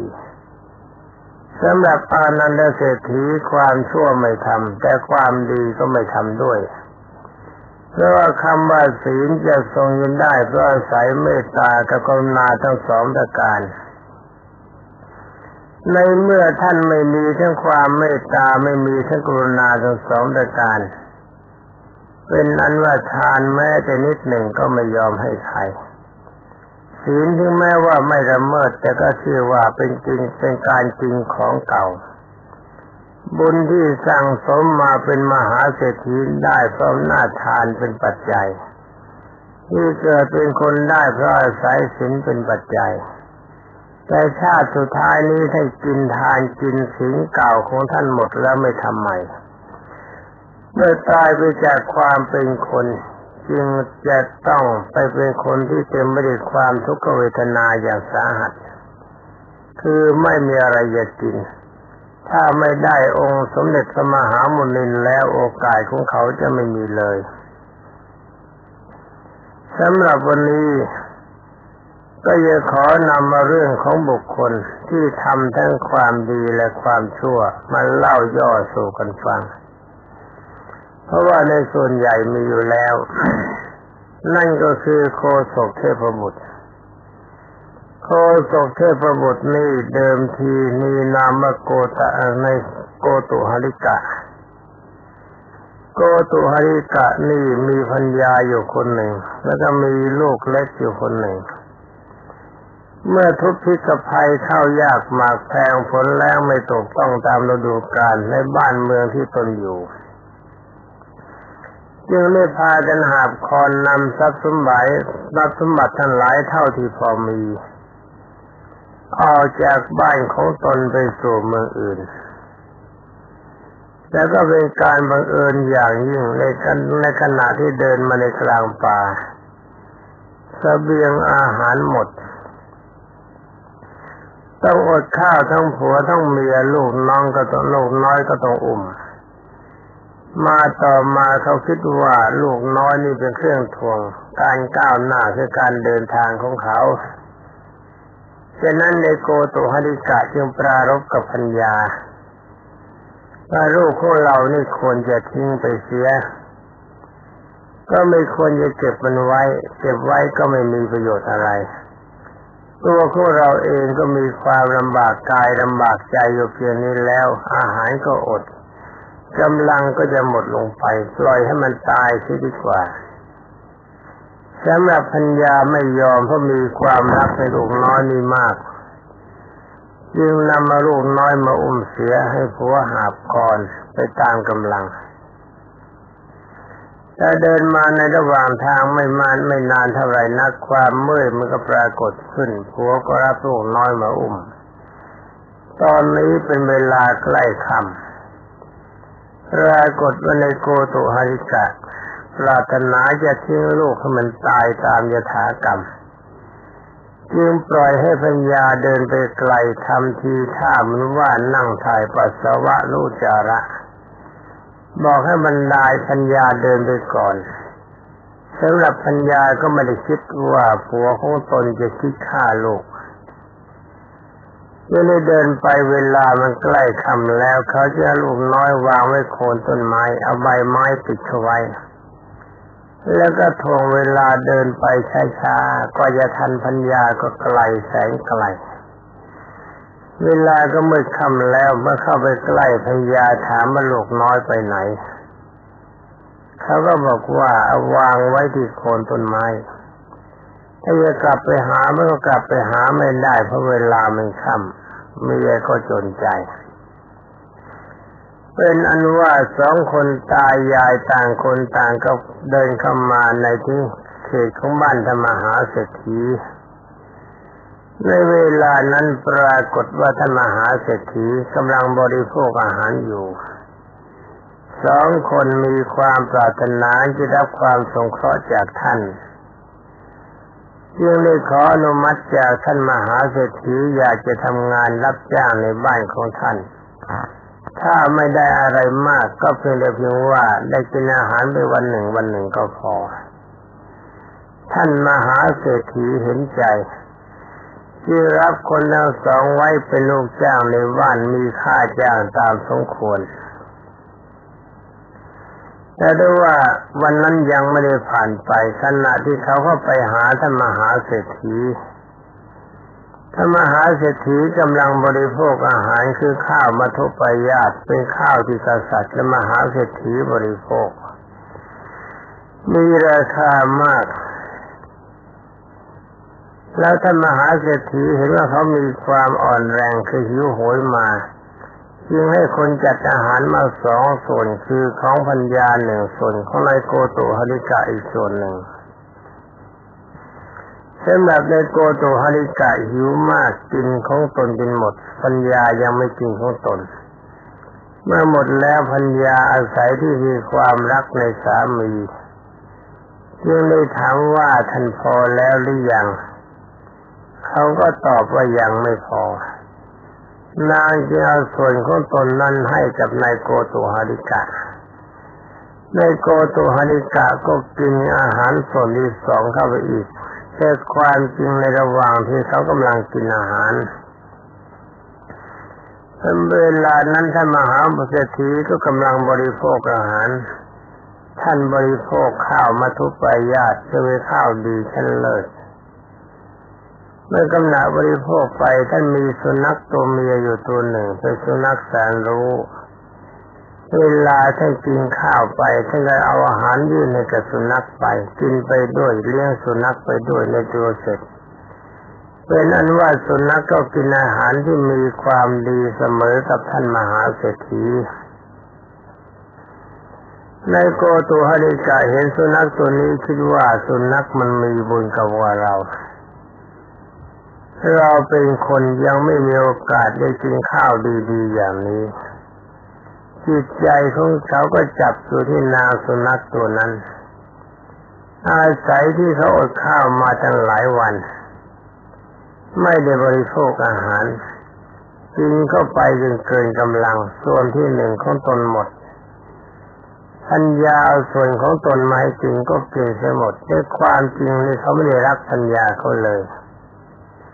ถ้าเป็นคนดีจริงๆแล้วก็จะต้องมีความรู้สึกว่าเราก็หิวพัญญาก็หิวอาหารที่เขานำมาให้ส่วนของเรา เราก็กินส่วนของพัญญาก็กินมันถึงจะถูกเรียกว่าร่วมสุขร่วมทุกข์แต่คนอย่างในโกโตหริกะแม้แต่ลูกก็ยังทิ้งให้ตายได้เรื่องอะไรที่เธอจะห่วงพัญญาเกินไปความเห็นแก่ตัวเป็นความชั่วของจิตเธอไม่ได้คิดว่าพัญญาเป็นผู้ร่วมสุขร่วมทุกข์กันมาฉะนั้นเมื่อขณะที่บริโภคอาหารอิ่มเกินไปในพระบาลีท่านกล่าวว่าไฟธาตุไฟสายมากจะย่อยอาหารได้ในโกตุหริกะก็เลยผ่านตายลงไปในสมัยที่กำลังนั่งคิดถึงนางสุนัขตัวนั้นอาศัยที่จิตเกาะอยู่ที่นางสุนัขเมื่อจิตวิญญาณออกจากร่างก็เข้าไปสู่ท้องของสุนัขตัวนั้นเป็นลูกหมาไปเป็นอันว่าคนแท้ๆตายจากคนเป็นลูกสุนัขเข้าอยู่ในท้องสุนัขเมื่อนางสุนัขนั้นมีครรภ์ครบกำหนดก็คลอดบุตรออกมาเป็นชายมาขอโทษเป็นตัวผู้คลอดลูกออกมาเป็นตัวผู้เป็นสุนัขแสนรู้ทั้งนี้เพราะอะไรเพราะว่าตายจากคนมาเป็นสุนัขความรู้สึกในสภาวะของมนุษย์ยังมีอยู่มากที่ยังไม่ต้องไปทนทุกขเวทนาในนรกหากว่าจะถามว่าปล่อยให้ลูกตายทั้งคนนี่ไม่บาปหรือก็ตอบว่าบาปถ้าหากว่าท่านจะถามว่าบาปทำไมจึงไม่ตกนรกอันนี้ต้องดูว่าบาลี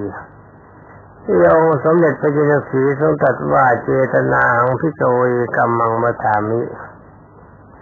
ที่พระพุทธเจ้าทรงตรัสว่าดูก่อนภิกษุทั้งหลายเรากล่าวว่าเจตนาเป็นตัวกรรมนั่นก็คืออาศัยจิตใจของเขาเวลานั้นจับใจที่นางสุนัขจิตมันเลยพุ่งเข้าไปสู่ในท้องของนางสุนัขแทนที่จะพุ่งลงนรกไปเป็นอารมณ์เบาไปนิดเกิดเป็นสัตว์เดรัจฉานก็ยังดีกว่าเกิดเป็นสัตว์นรกสำหรับปัญญาของเขาเป็นนั้นว่าในสมัยนั้นท่านอาคาบดีและท่านมหาเศรษฐีมีความเคารพในพระปัจเจกพระพุทธเจ้าองค์หนึ่งเวลาออกพรรษาท่านก็มาโปรดท่านมหาเศรษฐีวันจะเข้าพรรษาท่านก็ลากลับสำหรับปัญญาของโกโตหริกะก็มีโอกาสได้เลี้ยงดูพระปัจเจกพระพุทธเจ้าโดยอาศัยการรับใช้ท่านมหาเศรษฐีด้วยบางคราวที่ท่านมหาเศรษฐีให้ค่าจ้างนางก็พยายามออกทรัพย์สินต่างๆเท่าที่จะเพิ่งมีทำอาหารถวายพระปัจเจกพระพุทธเจ้าหรือร่วมหุ้นหมายถึงความว่าเมื่อเจ้านายใช้ไปซื้อของนางก็เอาเงินของนางผสมเข้าไปด้วยซื้อของถวายพระปัจเจกพระพุทธเจ้าเป็นอนุว่ามันนางตายจากคนชาตินั้นก็ไปเกิดเป็นเทวดาเป็นนางฟ้าซึ่งมีจริยาตรงกันข้ามกับโกโตหริกะผู้เป็นสามีเกิดเป็นสัตว์เดรัจฉานเพราะอาศัยจิตที่มีความมุ่งมั่นว่านางสุนัขตัวนี้มันมีบุญได้กินอาหารเสมอกับท่านมหาเศรษฐีจิตไม่เกาะอยู่ตรงนี้กันเมื่อสุนัขตัวนั้นเมื่อโตขึ้นแล้วก็กลายเป็นสุนัขแสนรู้ก็เกิดจากคนมาเป็นสุนัขรู้ภาษาคนได้ดีเวลาที่ท่านมหาเศรษฐีจะไปรับพระปัจเจกพระพุทธเจ้าเธอก็ไปด้วยวันใดที่พระปัจเจกท่านมหาเศรษฐีไม่มีโอกาสเธอมีธุระมากก็ใช้เจ้าสุนัขตัวนี้ไปรับพระปัจเจกพระพุทธเจ้าแทนเวลาที่มันไปรับไปถึงหน้ากุฏิก็เห่าบ้างหอนบ้างเป็นการให้สัญญาณเรียกพระปัจเจกพระพุทธเจ้ามาเวลาถึงพุ่มไม้ใดที่ธรรมหาเศรษฐีเกรงว่าสัตว์ร้ายจะมีอยู่จะทำลายกับพระปัจเจกพระพุทธเจ้าก็ไม้ตีในพุ่มไม้นั้นส่งเสียงดังๆก็เป็นการขับไล่สัตว์ร้ายที่ยังมีอยู่ให้หนีไป เจ้าสุนัขตัวนั้นมันจำได้พอไปถึงพุ่มไม้ตัวนั้นมันก็เห่าบ้างหอนบ้างกันโชคบ้างเพื่อการขับไล่ในการบางครั้งพระบัณฑิตพระพุทธเจ้าจะลองใจจึงได้พยายามเดินให้มันเลยทางที่จะเลี้ยวเข้าไปเจ้าสุนัขสันรู้มันก็วิ่งไปขวางเมื่อท่านไม่ยอมกลับมันก็เอาปากคาบสะบงเดินให้เข้าทางจูงให้เข้าทางนี่เป็นอันว่าพระบัณฑิตพระพุทธเจ้าก็ต้องยอมแพ้มันทั้งนี้เพราะอะไรเพราะว่าถ้าไม่เดินตามมันสะบงหลุดแน่อาศัยที่เจ้าสุนัขตัวนี้มีความรักในพระบัณฑิตพระพุทธเจ้ามากเวลาที่เข้าพรรษาพระบัณฑิตพระพุทธเจ้าก็ลาท่านมหาเศรษฐีไปยอดภูเขาคันธมาศขณะที่ท่านเหาะไปเจ้าสุนัขตัวนี้มันมีความอะไรรักในพระบัณฑิตพระพุทธเจ้าเห่าบ้างหอนบ้างแสดงความอะไรรักแสดงความเสียใจที่พระบัณฑิตพระพุทธเจ้าท่านจากไปพอพระบัณฑิตพระพุทธเจ้าลับตาไปเจ้าสุนัขตัวนี้ก็ขาดใจตายตอนนี้อาศัยที่เธอตายเพราะจิตใจจับในพระบัณฑิตพระพุทธเจ้าอย่างที่บรรดาพวกเราพุทธบริษัททั้งหลายเจริญพุทธานุสติกรรมฐานหรือธรรมานุสติกรรมฐานสังขานุสติกรรมฐานที่เราตั้งใจเจริญพระกรรมฐานกองใดกองหนึ่งก็ดีก็ชื่อว่าพวกเรามีความเคารพในองค์สมเด็จพระจินสีบรมศาสดาสัมมาสัมพุทธเจ้าเรารู้ว่านั่นท่านเป็นพระเรารู้ว่าธรรมะที่เราปฏิบัติเป็นพระธรรมคำสั่งสอนขององค์สมเด็จพระจินวรบรมศาสดาเรารู้จักการรักษาศีลเรารู้จักการให้ทานเรารู้จักการเจริญภาวนาเราดีกว่าเจ้าสุนัขตัวนั้นมากและเราก็รู้จักคุณพระรัตนตรัยตั้งใจรักษาศีลให้บริสุทธิ์ทำจิตให้ผ่องใสรวมความว่าใจของเราสะอาดกว่าสุนัขตัวนั้นเยอะเพราะเรารู้ความจริงสุนัขตัวนั้นมันไม่รู้ว่าพระบัณฑิตพระพุทธเจ้าเป็นพระเพียงแต่เพียงว่าทราบว่าคนโกนหัวห่มผ้าเหลือง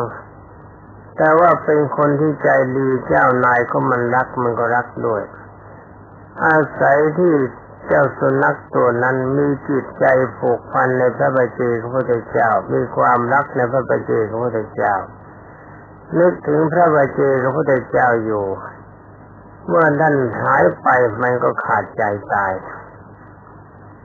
ในเมื่อมันขาดใจตายเพราะอาศัยจิตใจที่จับในพระบัณฑิตพระพุทธเจ้าก็ไปเกิดเป็นเทวดาบนสวรรค์ชั้นดาวดึงส์เทวโลกมีวิมานเป็นที่อยู่อาศัยมีนางฟ้าเป็นบริวาร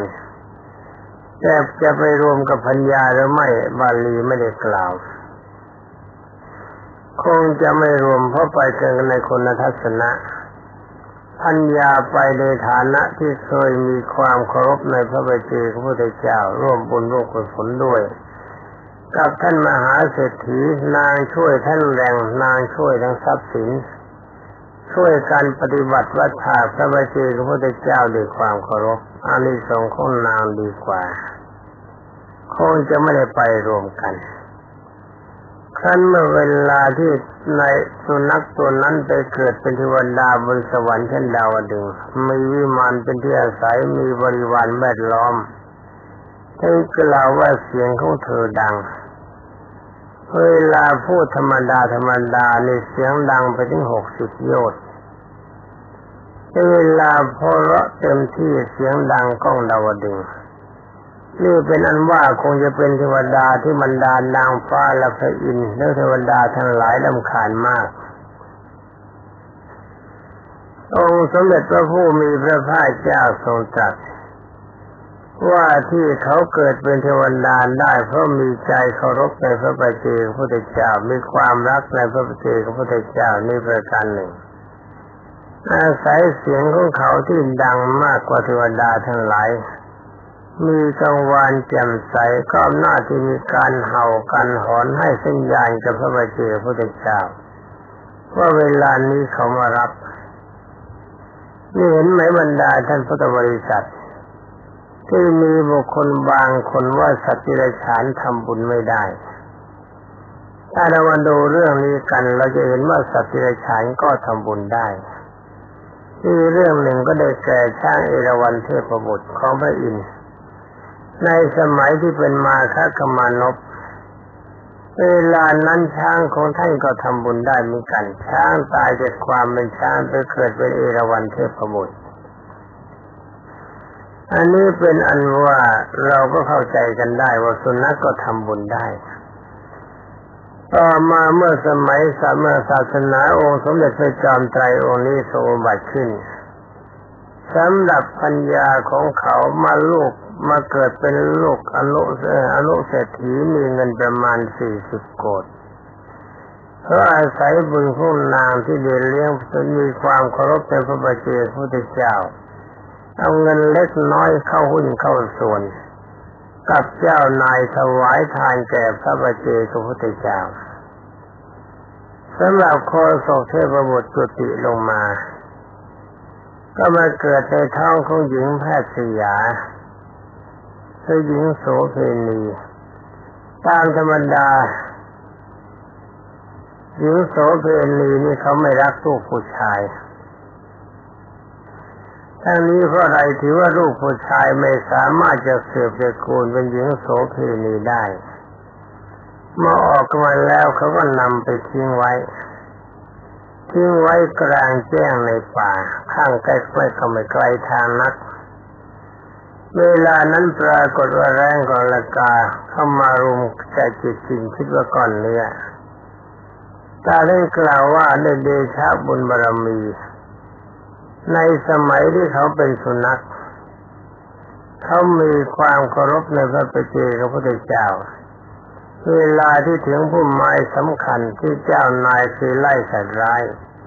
เขาก็เห่ากันโชคเป็นการไล่สัตว์ร้ายเพื่อไม่ทำลายแก่พระบัจเจกพุทธเจ้า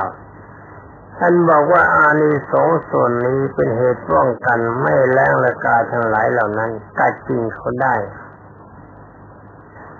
ก็ว่าดีในตอนเช้าวันนั้นท่านมหาเศรษฐี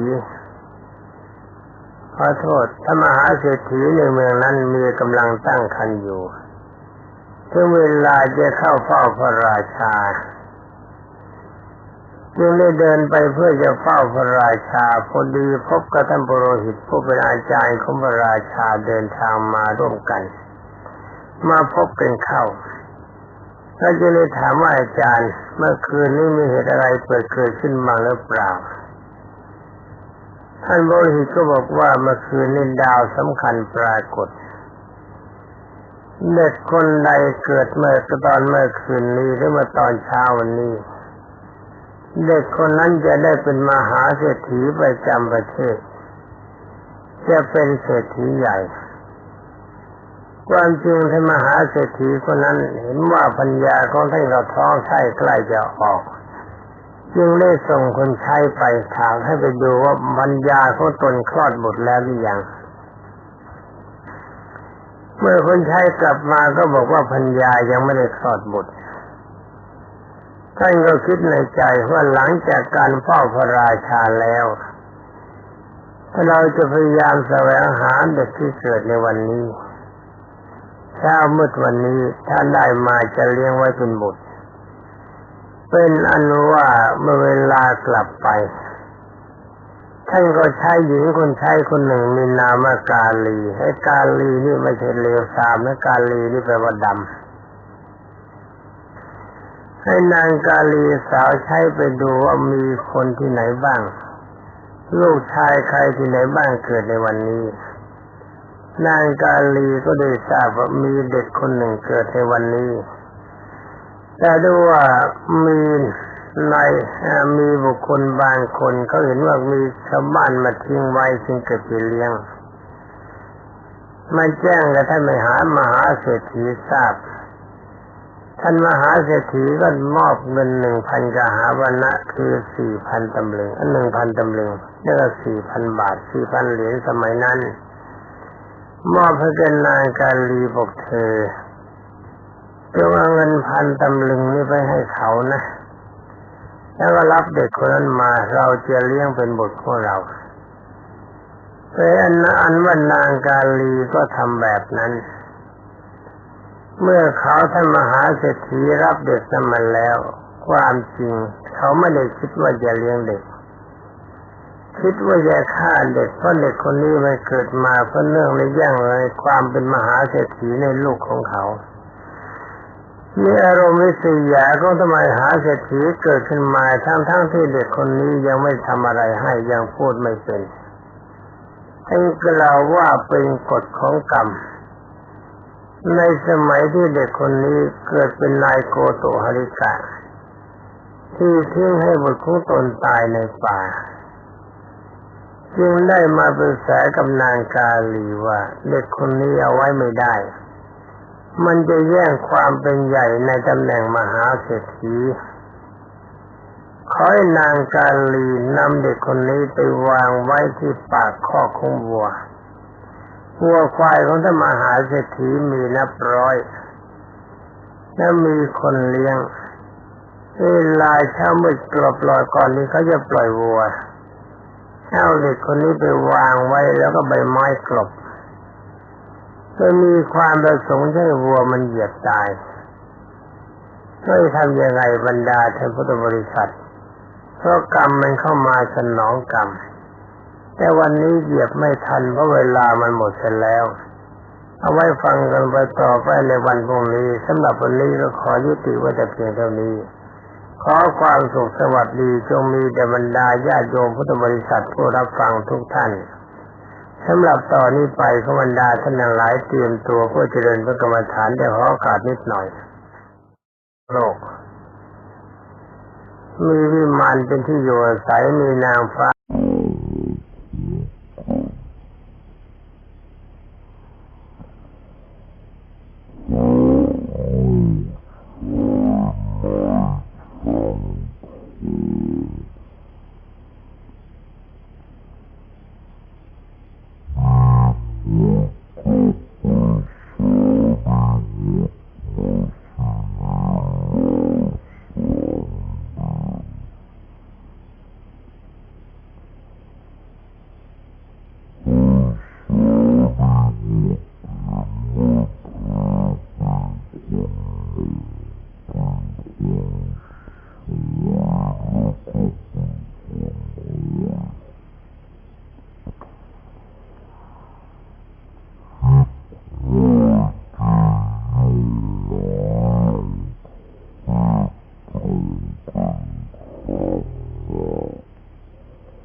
ย